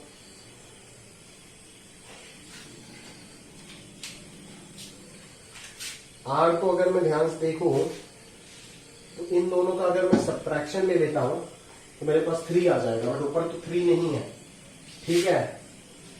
ठीक है, एक काम करते हैं, चल क्या काम करते हैं सर, एक काम करते हैं, अपन ऐसे कर सकते हैं क्या चीजों को कि फर्स्ट और लास्ट का डिफरेंस देखो कितना है, 3r है, तो 1/3 बाहर लगा देते और ऊपर 3r लगा देते हैं, उस 3r की जगह पे 3r+1 -1 लिख देते हैं। ऐसे कर सकते हैं क्या? तो ये हो जाएगा 3r-2 इंटू 3r+1 तक। अभी अगर मैं डिवाइड कर देता हूं तो देखो एक जगह पे क्या आ रहा है, 1 4 7 10 अप टू 3r-2 तक आ रहा है, ठीक है? और माइनस एक और जगह पे क्या आ रहा है, 1/1 4 7 10 3r-2 इंटू 3r+1 आ रहा है। समझ में आ रहा है ना? क्लियर है? चलो अभी देखो स्प्लिट होने वाला है ये, ठीक है ना? अभी ये स्प्लिट होने वाला है ना, देखो समझ में आ रहा है ना? क्योंकि अभी अगर मैं n का वैल्यू अगर मैं देखो यहाँ पे होगा क्या, ठीक है? अभी जो Sn हो जाएगा वो क्या हो जाएगा, सिग्मा tr हो जाएगा, r is equal to 1 to n, तो 1/3 तो बाहर रहेगा। अभी अगर मैं r का वैल्यू 1 डालता हूँ तो यहाँ पे क्या मिलेगा, 3 - 2 1 तक रहेगा, मतलब 1 ही आएगा यहाँ पे, ठीक है? और इधर क्या आएगा, लास्ट कहां तक जाएगा, 3+1 4 तक जाएगा। लास्ट टर्म देखो ना क्या आएगा, 1 पुट करो तो 3+1 4 तक जाएगा, दैट इज 1/1 इंटू 4 तक खत्म हो जाएगा। फिर अगर 2 पुट करते हैं तो 6 - 2 that is 1/1 into 4 minus 1/1 into 4 into 7 आएगा यहाँ पे। फिर 3 पुट करते हैं तो 1/1 इंटू 4 इंटू 7, और यहाँ पे क्या आएगा, माइनस 1/1 इंटू 4 इंटू 7 इंटू 10 ही आएगा। फिर अगर प्लस करते जाते हैं तो n टर्म n अगर पुट करेंगे तो ये क्या आएगा, 4 into 7 into dot dot 3n-2, और इधर क्या आएगा, 1 into 4 into 7 into 10 dot dot 3n-2 के बाद 3n+1 तक भी आएगा, ठीक है? तो ये इसके साथ, ये इसके साथ, ये इसके साथ, ये इसके पहले वाले के साथ, फर्स्ट ब्रैकेट में फर्स्ट बच रहा है तो लास्ट वाले पे लास्ट बचेगा, ठीक है? तो ये कितना आ गया, 1/3 into 1 minus 1 divided by 1 into 4 into 7 into 10 dot dot 3n-2 into 3n+1 तक बचेगा, ठीक है? अभी अगर मैं s इंफिनिटी पूछता हूं तो आप क्या बोलोगे, s इंफिनिटी हो जाएगा, यहाँ पे इंफिनिटी अगर डालेंगे तो ये पूरा पूरा डिनोमिनेटर 0 हो जाएगा, तो ये अगर 0 हो गया तो यहाँ पे 1/3 आ जाएगा आपका इनफाइनाइट समीशन, ठीक है? क्योंकि डिनोमिनेटर कंटिन्यूअसली बढ़ता जा रहा है तो ओवरऑल वैल्यू घटता जाएगा, तो इनफाइनाइट समीशन पॉसिबल हो जाएगा, है ना? तो इसी का इंफिनिटी तक समीशन जो हो जाएगा वो हो जाएगा आपका 1/3, 3। समझ में आ रहा है ना? एकदम क्लासिकल एक्स्ट्रा ऑर्डिनरी पैटर्न है स्प्लिटिंग के ऊपर, ठीक है। तो बहुत सारे पैटर्न मैंने स्प्लिटिंग पे आपको बताया, बट इससे अच्छा पैटर्न आपको और कोई देखने को नहीं मिलेगा, ठीक है ना। ये अल्टीमेट क्वेश्चन आप मान सकते हो, ठीक है, जहां पे सारे पैटर्न ब्रेक हो रहे हैं, ठीक है, सारे पैटर्न ब्रेक हो रहे हैं, सारे सब कुछ ब्रेक हो रहे हैं, ठीक है। किताब में, किसी किताब में नहीं मिलेगा। मेरे को एक मतलब बहुत ही अच्छा किताब में पढ़ते पढ़ते किसी न किसी दिन ये सीरीज मिला था, ठीक है। तो आप बहुत ही अच्छा मान सकते हो इस प्रॉब्लम को, ठीक है। आपको जनरल जितने भी किताब मार्केट में आते कहीं भी आपको नहीं मिलेगा इस टाइप का पैटर्न, ठीक है। ये काफी अच्छा पैटर्न है, इस चीज को समझने का प्रयास करो। सॉल्व हुआ स्प्लिटिंग से ही, तो विश्वास रखो कि जितना सिखाया सर ने उसी से सारे सवाल बनेगा, उसी से सारे सवाल बनेगा। बस आपको थोड़ा सा ध्यान देने का जरूरत है कि कहां पे आप क्या कर रहे हो अकॉर्डिंगली। समझ आ रहा है ना? क्लियर है? बस और कुछ नहीं चाहिए दोस्त, ठीक है। तो ये पार्ट 4 स्प्लिटिंग वाला पार्ट हमारा पूरा कंप्लीट हुआ। जो भी होमवर्क दिया वो प्रॉपरली मेरे पास आ जाना चाहिए, है ना। सॉल्यूशन पूरा सॉल्यूशन मेरे को चाहिए, और अगर नहीं भेजते हो तो मैं समझ जाऊंगा नहीं करोगे, फिर जब मैं पकड़ूंगा तब आप फंसोगे, ठीक है। तो समेशन के सारे टेक्निक्स अपन ने सीख लिए। अगर पी और एपी सीरीज है तो एपी का समेशन, अगर पी और जीपी सीरीज है तो जीपी का समेशन, अगर एजीपी है तो एजीपी का टेक्निक लगाओगे। अगर एपी जीपी एजीपी कुछ नहीं मिला तो आप क्या करोगे, टीआर लिख करके उससे पहले एक बार आप मेथड ऑफ डिफरेंस चेक कर लेना, क्या डिफरेंस तो एपी में या फिर जीपी में नहीं है, या फिर डिफरेंस ऑफ डिफरेंस, ठीक है, वो भी चेक कर सकते हो आप, ठीक है। और अगर ये चारों फेल हो गया तो आप जनरल टर्म ही लिखो, और कोई रास्ता नहीं है आपके पास, ठीक है। आप जनरल टर्म लिखोगे, और जनरल टर्म लिखने के बाद अगर डायरेक्टली ये सिग्मा से सॉल्व होने वाला क्वेश्चन है तो डायरेक्टली हो जाएगा। अगर नहीं हो रहा है, ऐसे कुछ रैशनल टाइप का एक्सप्रेशन मिल रहा है, तो आप समझ जाना कि ये स्प्लिटिंग का खेल है, स्प्लिटिंग ही इसको सॉल्व कर पाएगा, ठीक है। क्लियर है? तो इतना सा चीज दिमाग में, ये 5 जो पैटर्न है दिमाग में फिक्स कर देना है। एपी, जीपी, एजीपी, फिर मेथड ऑफ डिफरेंस और सिग्मा नोटेशन, ठीक है। और अगर सिग्मा नोटेशन में 2 पार्ट अगर सॉल्व हो गया डायरेक्टली सिग्मा से, बेसिक फॉर्मूले से, वो जो sigma n square sigma n cube वो सबसे पॉलिनोमियल अगर रहता है तब तो ठीक है। और अगर इस तरीके का रैशनल पैटर्न रहता है, रैशनल फंक्शन आ जाता है जनरल टर्म, तो सिग्मा में ही दूसरा रास्ता है स्प्लिटिंग, स्प्लिटिंग के थ्रू सॉल्व करोगे। और वही सबसे इंपॉर्टेंट पॉइंट है समेशन ऑफ सीरीज निकालने का, ठीक है। तो अभी हमारा पूरा चैप्टर का सारी चीज कवर कर लिया मैंने, एक एक चीज कुछ भी नहीं छोड़ा, एक एक चीज बता दिया। अभी एक ऐसा टॉपिक अभी पढ़ाऊंगा, एक नंबर 5 लास्ट टॉपिक, ठीक है। सबको नहीं पढ़ाता हूं बट फिर भी आप लोगों को पढ़ा देता हूं, ठीक है, पढ़ा दूंगा, ठीक है। क्योंकि आपको ज्यादातर बहुत ही रेयर बुक्स में आपको मिलेगा, और थोड़ा सा हार्ड है, थोड़ा सा डिफिकल्ट टॉपिक है, ठीक है। और अगर आप ध्यान से समझना चाहते हो तो बहुत ही अच्छे से इस टॉपिक को आप कर सकते हो, ठीक है ना। तो इसको बोलते हैं मल्टीपल सिग्मा, डबल सिग्मा, ठीक है। इस तरीके का प्रॉब्लम्स को किस तरीके से अपन डील करेंगे, बेसिकली ओलंपियाड्स में प्री-आरएमओ वगैरह में पूछा जाता है। 2019 में भी एक क्वेश्चन आया था प्री-आरएमओ पे, ठीक है। तो डबल सिग्मा के प्रॉब्लम्स जो है वो अपन कैसे सोचेंगे, आप पढ़ लो इसको बहुत अच्छे से, ध्यान से समझना। थोड़ा सा डिफिकल्ट है बाकी सब टॉपिक से, अभी तक जितना भी पढ़े उससे थोड़ा सा डिफिकल्ट होगा। और अगर आप समझ जाते हो मेरा खेल एक साथ, तब तो आराम से आप कर ही लोगे, उसमें तो कोई शक है ही नहीं, ठीक है। तो चलिए देखते हैं, और इस टॉपिक को पढ़ लो, क्योंकि नहीं तो अगर नहीं पढ़ोगे तो बाइनोमियल टॉपिक में भी आपको एक डबल सिग्मा वाला टॉपिक छोड़ना पड़ेगा, क्योंकि यही डबल सिग्मा का टॉपिक बाइनोमियल थ्योरम में भी अपने को मिलेगा। समझ आ रहा है ना? क्लियर है? तो चलिए शुरू करते हैं। लास्ट और सबसे डिफिकल्ट सेक्शन वाला टॉपिक जो है इस चैप्टर के लिए, वो है आपका मल्टीपल सिग्मा, ठीक है। तो चलिए देख लेते हैं। तो ये रहा दोस्त हमारा आखिरी टॉपिक, मल्टीपल सिग्मा। तो ये देख रहे हो, ये कुछ अजीब अजीब सिंबल लग रहा है आपको, 2 से 3 सिग्मा लिखा हुआ है आपके सामने, कैसे आप डील करोगे ये सबको, ठीक है। तो चलो आराम से एकदम समझते हैं कि किस तरीके से अपन इस प्रॉब्लम को डील करेंगे। तो जरा ध्यान से देखो, ठीक है। तो लास्ट टॉपिक है, जरा ध्यान से देखो। पहला क्वेश्चन मैं पिक करता हूं, आराम से बना करके दे रहा हूं, जरा ध्यान से देखिएगा। ये हो जाएगा j = 1 से i तक, और ये है आपका k = 1 से j तक, और यहाँ पे है 1, ठीक है। तो कैसे अपन सॉल्व करेंगे जरा ध्यान से देखो, ठीक है। तो यहाँ पे क्या है, यहाँ पे क्या है देखो, सबसे पहले अंदर से शुरू करेंगे। सबसे पहले ये सिग्मा को अपन डील करते हैं, ठीक है। तो ये क्या है जरा ध्यान से देखते हैं। जब भी देखने जाओ मार्कर पेन दिक्कत देता है। ये है i = 1 to n, ये हो जाएगा j = 1 to n। ये क्या आएगा, 1 को बार बार ऐड करते जा रहे हो। कितना टाइम्स? जे टाइम्स ऐड करोगे। 1 से जे तक जा रहा है ना, तो 1 + 1 अप टू जे टाइम्स होगा। तो 1 से 1 को अगर मैं n टाइम्स ऐड करता हूं तो n आता है, तो जे टाइम्स ऐड करूंगा तो जे आएगा, क्योंकि k का वैल्यू 1 से जे तक जा रहा है ना, तो ये तो k के ऊपर डिपेंड ही नहीं कर रहा है। अगर यहाँ पे k लिखा हुआ रहता तो मैं लिखता 1 + 2 + 3 + 4 + 5 6 अप टू n तक।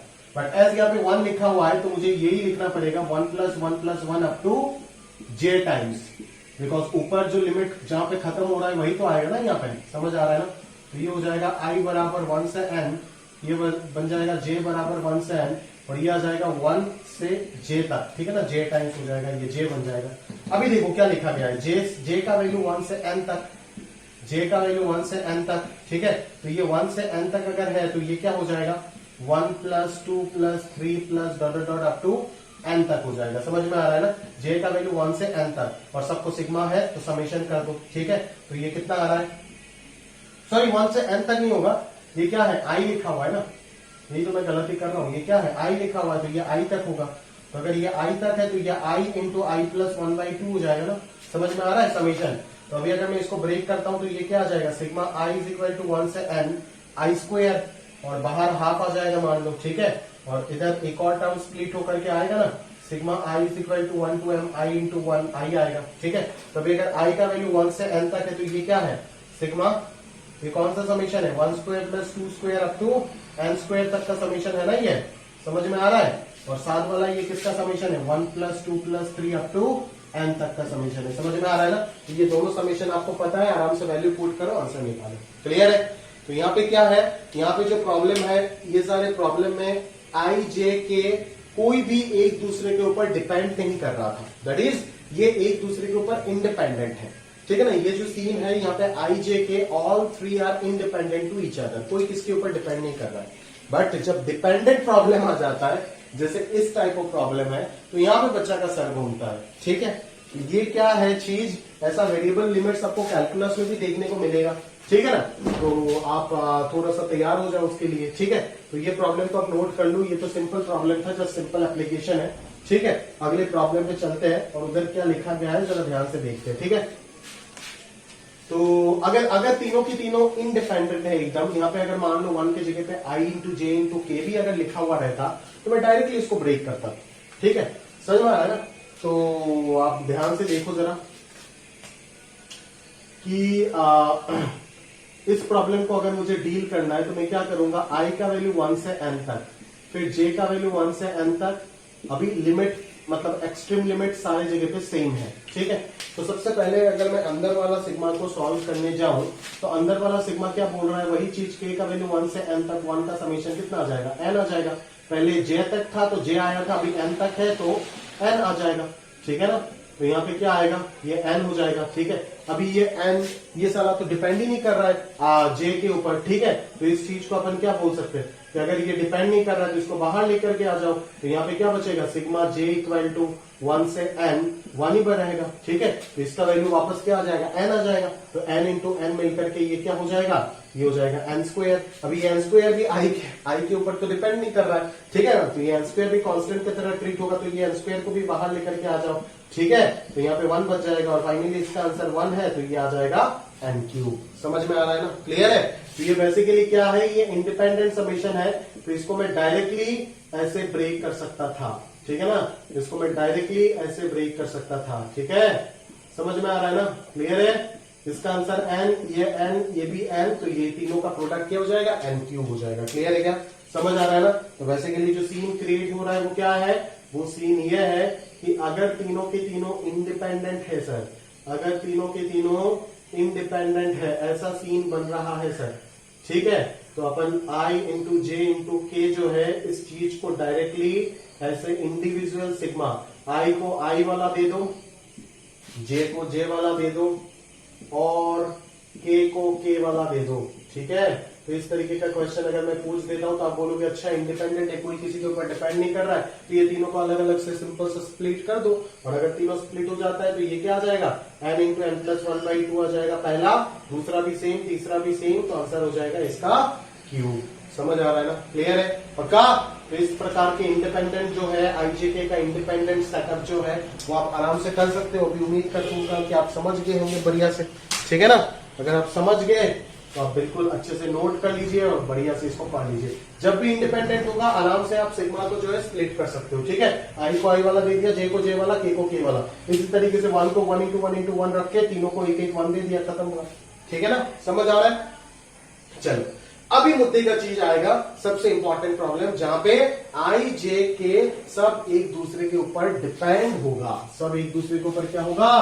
डिपेंड होगा। समझ आ रहा है क्या?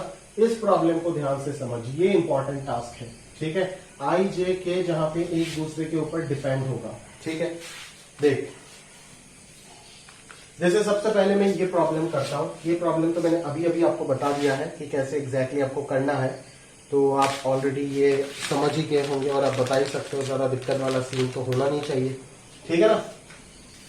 तो नंबर 3 जो है, ये प्रॉब्लम अभी अभी मैंने आपको बताया है, इसका आंसर निकाल देता हूं। सिग्मा आई का वैल्यू 1 से n तक है, सिग्मा जे का वैल्यू 1 से n तक है और आई इंटू जे है।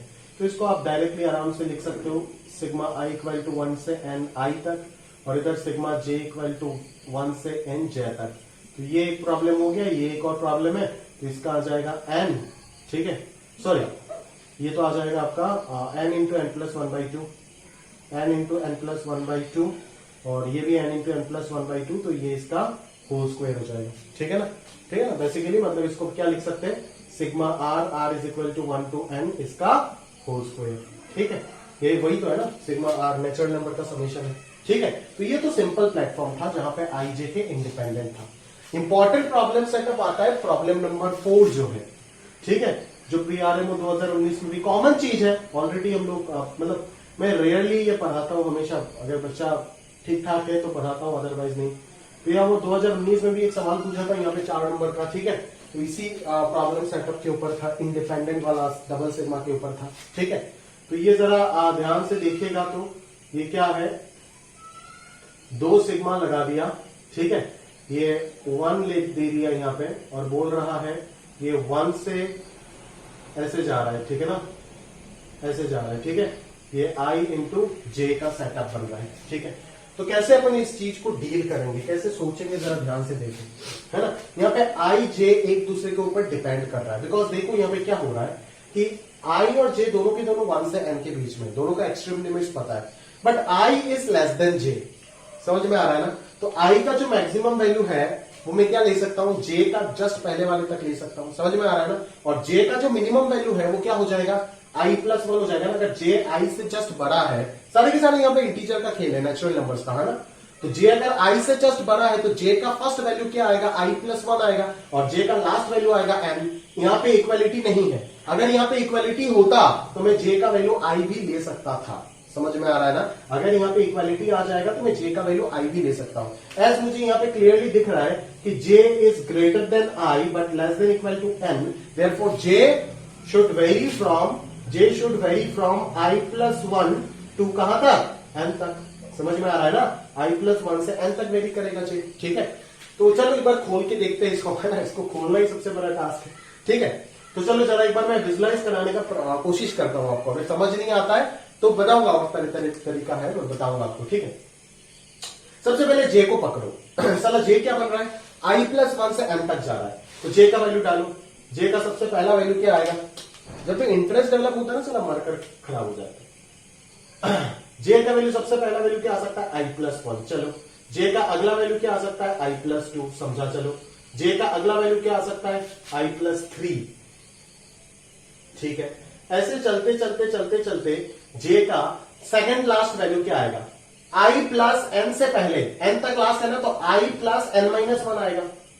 आई इंटू आई प्लस एन माइनस 1 आएगा और उसके बाद लास्ट वाला वैल्यू क्या आ जाएगा, आई इंटू जे के जगह पे एन आएगा, ठीक है ना। आई प्लस 1, आई प्लस 2, आई प्लस आई प्लस एन माइनस 1 नहीं, डायरेक्टली एन माइनस 1 आएगा। हाँ, डायरेक्टली एन माइनस 1 आएगा और इधर आई इंटू एन आएगा, ठीक है ना। क्लियर है। चलो तो ये बन गया सेटअप। अभी आपका आई वेरी करेगा। चला आई कहां से कहां तक वेरी करेगा, 1 उसका मिनिमम वैल्यू हो जाएगा, ठीक है। और 1 हो सकता है बिकॉज इक्वालिटी है, ठीक है ना। तो 1 से कहां तक वेरी करेगा बोलो तो आई, सोचो जरा ध्यान से सोचो, 1 से कहां तक वेरी करेगा, जे का जस्ट पहले वाला दैट इज j माइनस 1 तक। तो आई कहां तक वेरी करेगा, 1 से लेकर के j माइनस 1 तक वेरी करेगा। अगर आई 1 से j माइनस 1 तक वेरी कर रहा है तो आई के पास क्या ऑप्शन है, पहला आई 1 डालोगे तो 1 into 2 plus 1 into 3 plus 1 into 4 plus dot dot इधर क्या आ जाएगा 1 into n minus 1 plus 1 into n, ये सेटअप मिलेगा।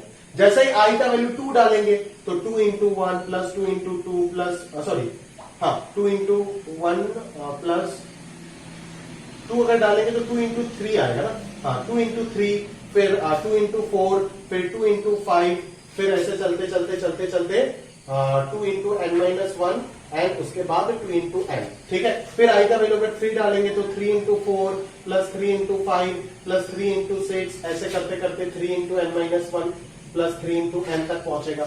सिमिलरली अगर मैं एन डालता हूं सॉरी लास्ट में क्या डाल सकता हूं, j माइनस 1 डाल सकता हूं। तो अगर मैं यहां पे j माइनस 1 डालू, ठीक है, यहां पे अगर मैं j माइनस 1 डालू तो सीन जो है वो क्या बनेगा, j माइनस 1 तो देखो अभी यहाँ पे 3 इंटू 4 फिर 4 इंटू 5 फिर 5 इंटू 6 ऐसे होते होते होते होते ये कहां पे खत्म होगा, j माइनस 1 अगर डालूंगा तो वापस वेरिएबल आ जाएगा, j तो ऑलरेडी अपन ने यूज कर लिए, ठीक है। तो वही है वेरिएबल समेशन, तो j से जस्ट छोटा होगा ना। तो अगर मैं ध्यान से देखूं तो ये एग्जैक्टली क्या सीन बनेगा, जरा समझाना दिक्कत हो जाएगा, है ना। मैं आपको इसको दूसरे तरीके से एक्सप्लेन कर सकता हूं, जरा ध्यान से देखिएगा।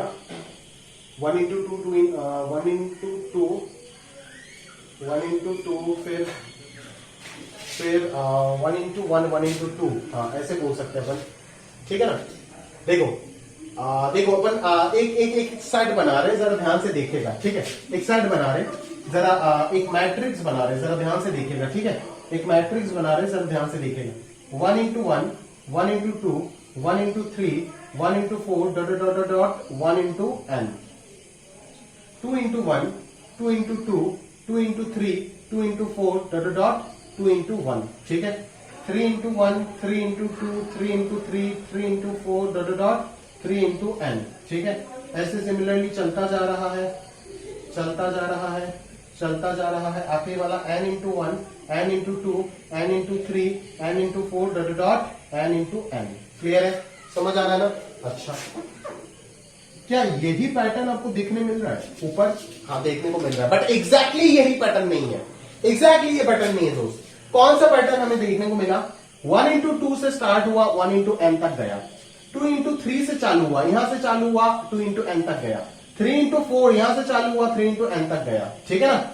ऐसे चलते चलते चलते चलते अगर मैं लास्ट वाला उससे पहले वाला लिख तो इधर से आपका लास्ट टर्म क्या आएगा, n माइनस 1 इंटू एन, ठीक है, सॉरी 1, फिर आएगा आपका n माइनस 1 इंटू 2 फिर n minus 1 into 3 and so on चलते चलते इधर आ जाएगा n माइनस 1 इंटू एन, ठीक है, क्लियर है।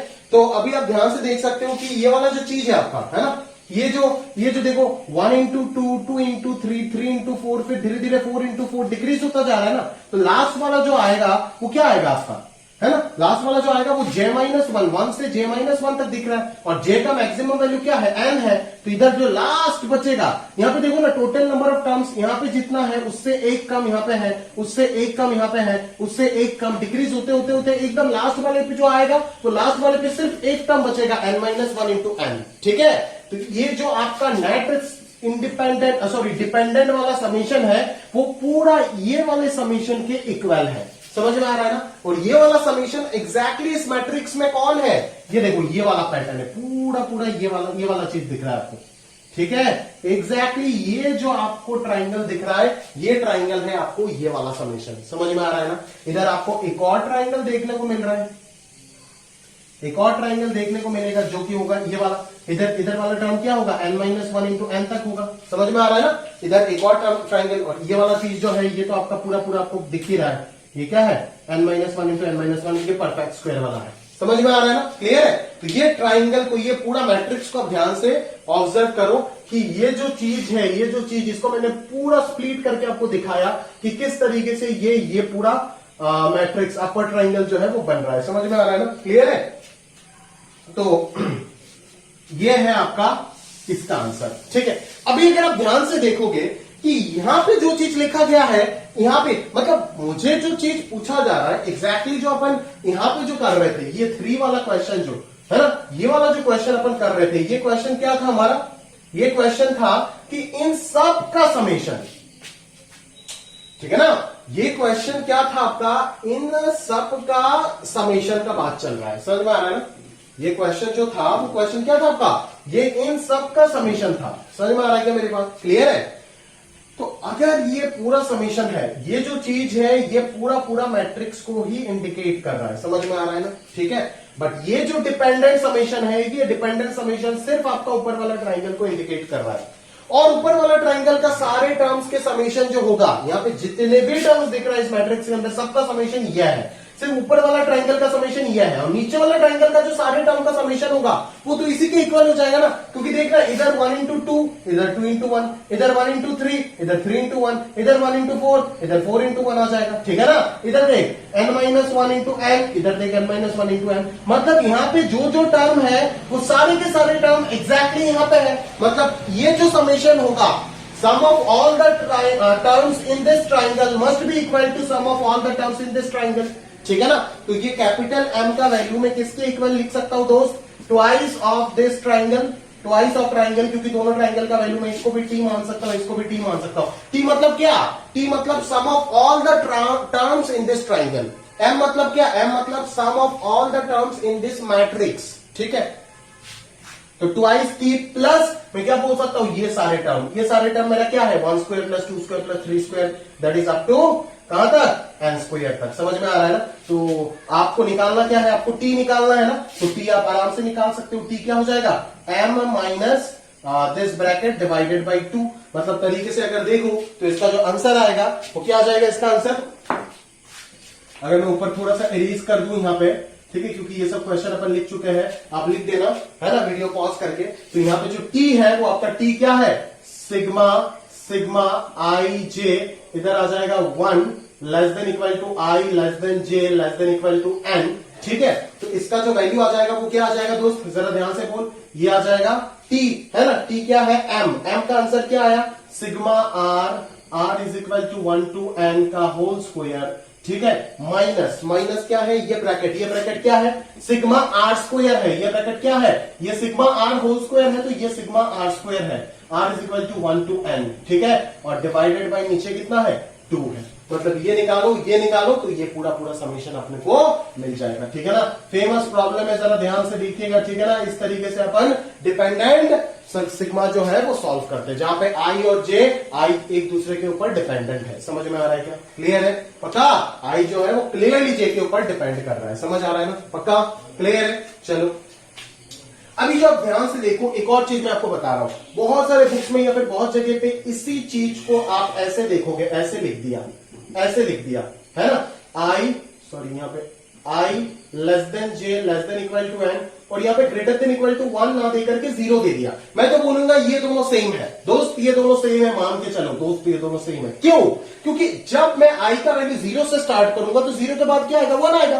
तो अगर मैं आई का वैल्यू 0 से स्टार्ट करूं तो 0 0 0 0 सबका समेशन तो 0 हो जाएगा ना, क्योंकि बाहर आई का एक प्रोडक्ट आपको दिख रहा है।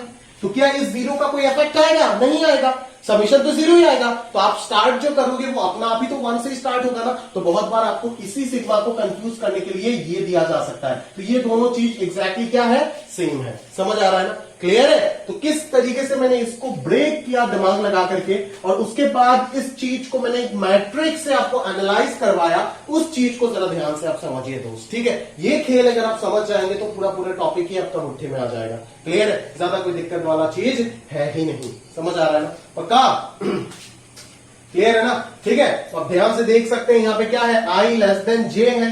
तो ये देखो, इस मैट्रिक्स में जो भी टर्म है वो आई लेस देन जे है, पहला वाला दूसरे वाले से छोटा है, ठीक है। और यहाँ पे जो भी टर्म है वो आई ग्रेटर देन जे है, समझ में आ रहा है ना। यहाँ पे जो भी है वो आई ग्रेटर देन जे है, समझ में आ रहा है। तो यहाँ पे अगर मैं जे और आई को इंटरचेंज करके पूछ देता हूँ, ठीक है, तो आप आराम से आपको बनाना चाहिए। या फिर मैं अगर इसी लिमिट को चेंज करके ऐसे कर देता हूँ, ठीक है। ऐसे अगर मैं कर देता हूं तो ये भी आपका यही हो जाएगा, ठीक है ना, ये वाला टी ही आएगा, इसका आंसर भी सेम आएगा, ठीक है। तो इस चीज को भी मैं सेम लिख सकता हूं, किसके साथ, ये भी इसके साथ इक्वल हो जाएगा, जो मैंने अभी ब्लैक वाला लिखा है। क्लियर है। तो ये सब अच्छे से आप नोट बना करके प्रॉपर्ली लिखते रखिएगा, ये इसके इक्वल है, ये भी इसके इक्वल है, ये जो ब्लैक वाले के, समझ में आ रहा है ना, ठीक है। ब्लैक वाला जो लिमिट है, ब्लू वाला लिमिट तो यही लिखा मैंने, और ब्लैक वाले लिमिट के भी इक्वल होगा, समझ में आ रहा है क्या, क्लियर है। तो ये सब काफी इंपॉर्टेंट पार्ट है जो आपको ध्यान से समझना है for JEE advance point of view, ठीक है। तो अब ध्यान से देखो ये सारी चीज, ठीक है। और क्या बताना था, और क्या बताना था, और क्या बताना था यार, हाँ, और आपको बताना था, हाँ, अच्छा, मैं इस समेशन के बारे में अगर बात करूं तो ये समेशन को मैं दूसरी तरीके से मैं एक्सप्लेन कर सकता हूं। बोले तो कैसे, मैं आपको थोड़ा सा दिखाऊं क्या, कुछ क्या जगह में इरेज करूं, समझ में नहीं आ रहा है। चलो आप नोट कर लो ना, आप एक बार नोट कर लो, फिर मैं इरेज कर दूंगा, होगा। आप एक बार नोट कर लो तो मैं इरेज कर दूंगा, ठीक है। चलो ये वाला पोर्शन आप नोट कर लो तो मैं इरेज कर दूंगा, ये वाला पोर्शन आप नोट कर लो, मैं इरेज करता हूँ, ठीक है। मतलब आप लोग एक बार एक स्क्रीनशॉट लेके रख दो ना, फिर एक साथ आप अच्छे से नोट कर लेना, ठीक है।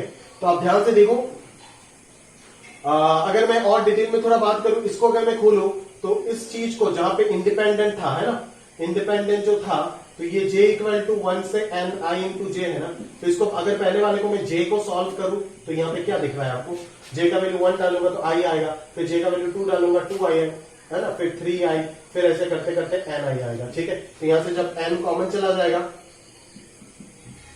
n जब कॉमन चला जाएगा तो ये क्या आ जाएगा, सॉरी i जब कॉमन चला जाएगा तो 1 प्लस 2 प्लस 3 अब तो n तक आ जाएगा, जिसका आंसर है n इंटू एन प्लस 1/2 हो जाएगा, ठीक है। तो ये टर्म जब बाहर जाएगा तो ये कितना आ जाएगा, n इंटू एन प्लस 1/2, ठीक है। और sigma i is equal to 1 to n, इसका आंसर क्या आ जाएगा, वापस n into n plus 1/2 that is square आ गया। ये तो पूरा बाहर चला गया और सिग्मा i का आंसर वही हो जाएगा, ठीक है ना, क्लियर है। तो वही चीज है ना, वही चीज आप ध्यान से समझ सकते हो, ठीक है। अगर देख सर, अगर मैंने जो बोला था कि इस चीज का वैल्यू पूरा ये मैट्रिक्स है, ना ये ट्राइंगल, ना ये ट्राइंगल, ना ये डायगोनल, पूरा ये मैट्रिक्स है, ठीक है। इसको डी से भी रिप्रेजेंट कर सकते हो अगर करना है, ठीक है। तो आप देखो कि ये कैसे पूरा मैट्रिक्स है, यहाँ पे मैंने जे वाले को खोला ना, जे वाले सिग्मा को मैंने खोल के रखा, ठीक है। अभी मैं आई अगर पुट करता हूँ, पहला वैल्यू 1 पुट करो, 1 आएगा यहाँ पे, फिर 1 इंटू 2, फिर 1 इंटू 3, फिर 1 इंटू n, ये देखो फर्स्ट रो पूरा मिल गया। फिर i का वैल्यू 2 पुट करो तो 2 इंटू 1, 2 इंटू 2, 2 इंटू 3, ये देखो सेकंड रो मिल रहा है। 3 पुट करो थर्ड रो मिलेगा, ठीक है ना। सिमिलरली n पुट करो आपको nth रो मिलेगा, ठीक है ना। तो ये जो सिग्मा है, जो इंडिपेंडेंट वाला सिग्मा है, वो सबसे बड़ा है और वो पूरा मैट्रिक्स के इक्वल है, और उसी के अंदर 2 डिपेंडेंट सिग्मा और एक डायगोनल, दैट इज ये वाला डायगोनल बैठा हुआ है, समझ में आ रहा है ना। तो ये है पूरा प्रॉब्लम का आइडिया। इसी आइडिया से मैं आगे जाकर के ये प्रॉब्लम भी सॉल्व करने वाला हूं, ठीक है। तो इस आइडिया को ध्यान से समझो, क्लियर है। बहुत स्टार प्रॉब्लम है, ठीक है, और अच्छे लेवल की प्रॉब्लम है, ठीक है। तो चलो, मैं उम्मीद करता हूं कि आप समझ गए होंगे, और अभी तक भी अगर आप नहीं समझे इतना देर बाद भी, तो आप बिल्कुल मेरे साथ फोन कीजिए और मेरे साथ डिस्कस कीजिए, ठीक है ना। चलो आगे बात करते हैं, आगे बात करते हैं, चलो दोस्त आगे बात करते हैं। चलो, तो नेक्स्ट प्रॉब्लम क्या है हमारा, नेक्स्ट प्रॉब्लम है इक्वेलिटी वाला। देखो इक्वेलिटी वाला, देखो यहाँ पे क्या कर दिया, नेक्स्ट प्रॉब्लम में कुछ नहीं किया, 1 less than equal to i less than equal to j less than equal to n. यहाँ पे पहले इक्वेलिटी नहीं था तो इक्वेलिटी इन्वॉल्व कर दिया, मतलब अभी वो केस भी आ जाएगा जहां पे आई और जे इक्वल होगा। और आई और जे इक्वल कहां पे हो रहा था, वो डायगोनल वाले भी तो इक्वल हो रहा था ना।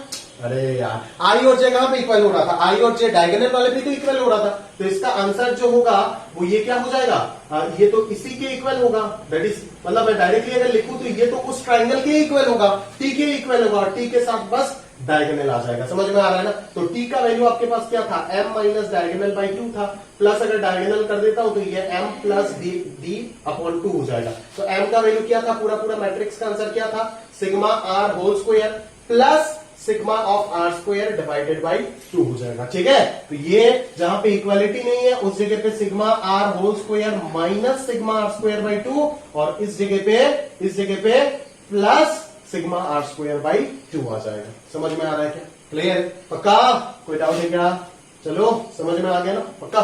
चलो अभी 6 वाला भी आप इसी तरीके से डील कर सकते हो आराम से, कोई दिक्कत वाली बात नहीं है। बिकॉज ए तो आपका इंडिपेंडेंट है ना दोस्त, ए तो इंडिपेंडेंट है, तो यहाँ पे ए लगा दिया सिग्मा, डबल सिग्मा के अंदर, तो ए को आप बाहर लेके जा सकते हो, यहाँ पे किसको रख सकते हो, 1 को रख सकते हो ना, आराम से यहाँ पे 1 को रख सकते हो। तो क्या आ जाएगा, इसका आंसर जो है वो क्या आ जाएगा, सिग्मा 1, आर के जगह पे 1 आ जाएगा, तो सिग्मा 1 होल स्क्वायर। यहाँ पे तो इक्वालिटी नहीं है, अगर इक्वालिटी है, जैसे नेक्स्ट प्रॉब्लम में इक्वालिटी है तो प्लस लिखोगे, यहाँ पे मैं सॉल्व कर रहा हूँ इक्वालिटी नहीं है तो माइनस लिखोगे, minus sigma 1 square divided by क्या हो जाएगा, 2 हो जाएगा, ठीक है ना। तो ये कितना आएगा, सिग्मा 1 तो n होगा, तो n का square n square minus sigma 1 square तो 1 ही है, तो 1 स्क्वायर अगर 1 है तो ये तो सिग्मा 1 ही रह गया ना, तो सिग्मा 1 क्या आएगा, n आएगा, तो n square minus n by 2, तो इसका आंसर आ जाएगा ये। और अगर मैं इसका वाले में पूछूं तो यहाँ पे बस प्लस आ जाएगा। समझ आ रहा है, क्लियर है। तो कितना इंटरेस्टिंग प्रॉब्लम है ना, कितना बढ़िया प्रॉब्लम है। ये चीज आप थोड़ा सा विजुलाइज करो और ध्यान से इसको समझने का प्रयास करो, ठीक है। चलो आगे बढ़ते हैं अपन, आगे बढ़ते हैं। देखो आगे मैं ये 3 सेट नहीं करूंगा, अगर आपको समझ आया या नहीं वो भी तो टेस्ट करना पड़ेगा ना भाई, अगर समझ नहीं आया तो क्या फायदा इतना चिल्ला के, ठीक है। यहां पे देखो बस i इंटू जे था और यहां पे आ गया i प्लस जे, तो अभी ये पूरा सेट को तो आप संभालोगे, ये तो एक सेट की तरह ही चलेगा ना। ये हो गया आपका इंडिपेंडेंट वाला सीन, ये हो गया डिपेंडेंट वाला, ये हो गया डिपेंडेंट वाला सीन, और ये हो गया डिपेंडेंट पे इनइक्वालिटी वाला, जिसमें डायगोनल का एक्स्ट्रा एडिशन हो जाता है। तो ये पूरा सेट को आप खुद मैट्रिक्स बना करके सोचो, ठीक है। सेम प्रॉब्लम है, सेम प्रॉब्लम, कुछ भी नहीं है, बस 1 इंटू 2 के जगह पे 1 प्लस 2, इधर नीचे वाला ट्राइंगल पे आ जाएगा 2 प्लस 1, उधर आ जाएगा 1 प्लस 3, 1 प्लस 4, इधर आ जाएगा 2 प्लस 1, 3 प्लस 1, ऐसे चलेगा। समझ में आ रहा है ना। तो बस इंटू के जगह पे समेशन दे दिया, तो इसमें कौन सा बड़ी बात है, ये तो आराम से आपसे बनना ही चाहिए, ठीक है। तो ये तीनों आप खुद से सॉल्व करोगे, करके मेरे पास सॉल्यूशन भेजोगे, मैं चेक करूंगा सबका, ठीक है। तो सबसे इंटरेस्टिंग प्रॉब्लम अपन ने डिस्कस कर दी, ये जो डिपेंडेंट सिग्मा वाला केस है, ठीक है, बड़ा इंटरेस्टिंग है। अगर समझ गए ना तो लल्लू चुटकी से आंसर निकालोगे आप, ठीक है। आपको तो याद ही हो गया होगा, है ना, sigma n whole square minus sigma n square by 2 एक केस में होता है जहां पे इक्वालिटी लगा देता है, उधर प्लस आ जाता है, खत्म बात, क्लियर है। चलो आगे चलते, ये आखिरी एक और प्रॉब्लम कर लेते हैं और आगे आपको एक्सरसाइज 3 में शेप में मिल जाएगा थोड़ा बहुत, तो उधर आप कर लीजिएगा, थोड़ा बहुत प्रॉब्लम है। प्रिया ने 2019 में जो प्रॉब्लम आया वो भी मैंने उधर ही डाल के दिया, उधर आप कर लीजिएगा, ठीक है। चलो तो नेक्स्ट प्रॉब्लम पर देख लेते एक बार, ठीक है, नेक्स्ट प्रॉब्लम पर देख लेते, चलो ठीक है ना। तो नेक्स्ट प्रॉब्लम में अपन क्या सोच सकते हैं, देखो सिग्मा आज थोड़ा सा पैटर्न चेंज किया, यहाँ पे एन तक ना जा करके वो लोग कहां तक जा रहे हैं, इन्फिनिटी तक जा रहे हैं, इन्फिनिटी तक।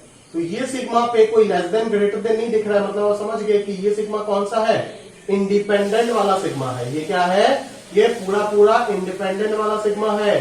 तो यहाँ पे अपन क्या करेंगे, बट साइड में कंडीशन दे करके दिया, साइड में कंडीशन दे करके दिया कि आई जे के कोई भी एक दूसरे के इक्वल नहीं है, आई जे के कोई भी एक दूसरे के इक्वल नहीं है, ये हमें कंडीशन दे करके दिया है। समझ में आ रहा है ना, क्लियर है। तो चलो, तो हम उस चीज का बात कर रहे हैं जहां पे अगर आई जे के तीनों की तीनों एक दूसरे के इक्वल नहीं है, समझ में आ रहा है ना।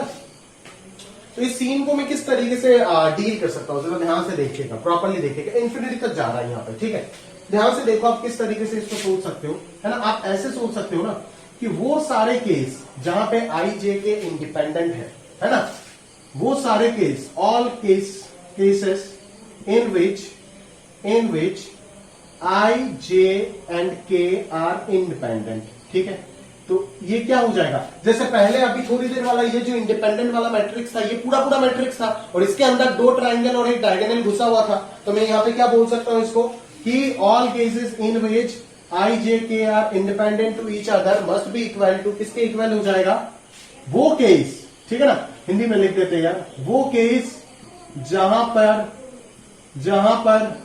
क्या होगा, आई जे के तीनों के तीनों इक्वल होगा, वो केस जहां पर आई जे के तीनों इक्वल होगा, प्लस ठीक है, प्लस हमें क्या मिलेगा, प्लस हमें क्या मिलेगा बोल, और क्या क्या में अभी एक अगर अनइक्वल होता है तो क्या मिलेगा, वो केस भी मिलेगा ना हमें। अभी अनइक्वल वाला केस भी आएगा जहां पर i not equals to j equals to k होगा, ठीक है। फिर वो केस भी मिलेगा जहां पर आई इक्वल टू जे तो होगा but not equal to k होगा, ठीक है। फिर आपको वो केस भी मिलेगा, कौन सा केस, वो केस भी मिलेगा जहां पर आप सोचो ना, सोचते जाओ कि कितना पॉसिबल केस हो सकता है जहां पर क्या बोल सकते हैं अपन, आई और के अनइक्वल हो बट इक्वल टू जे हो, ये भी तो मिल सकता है ना, one of the possible case हो सकता है। तो क्या मतलब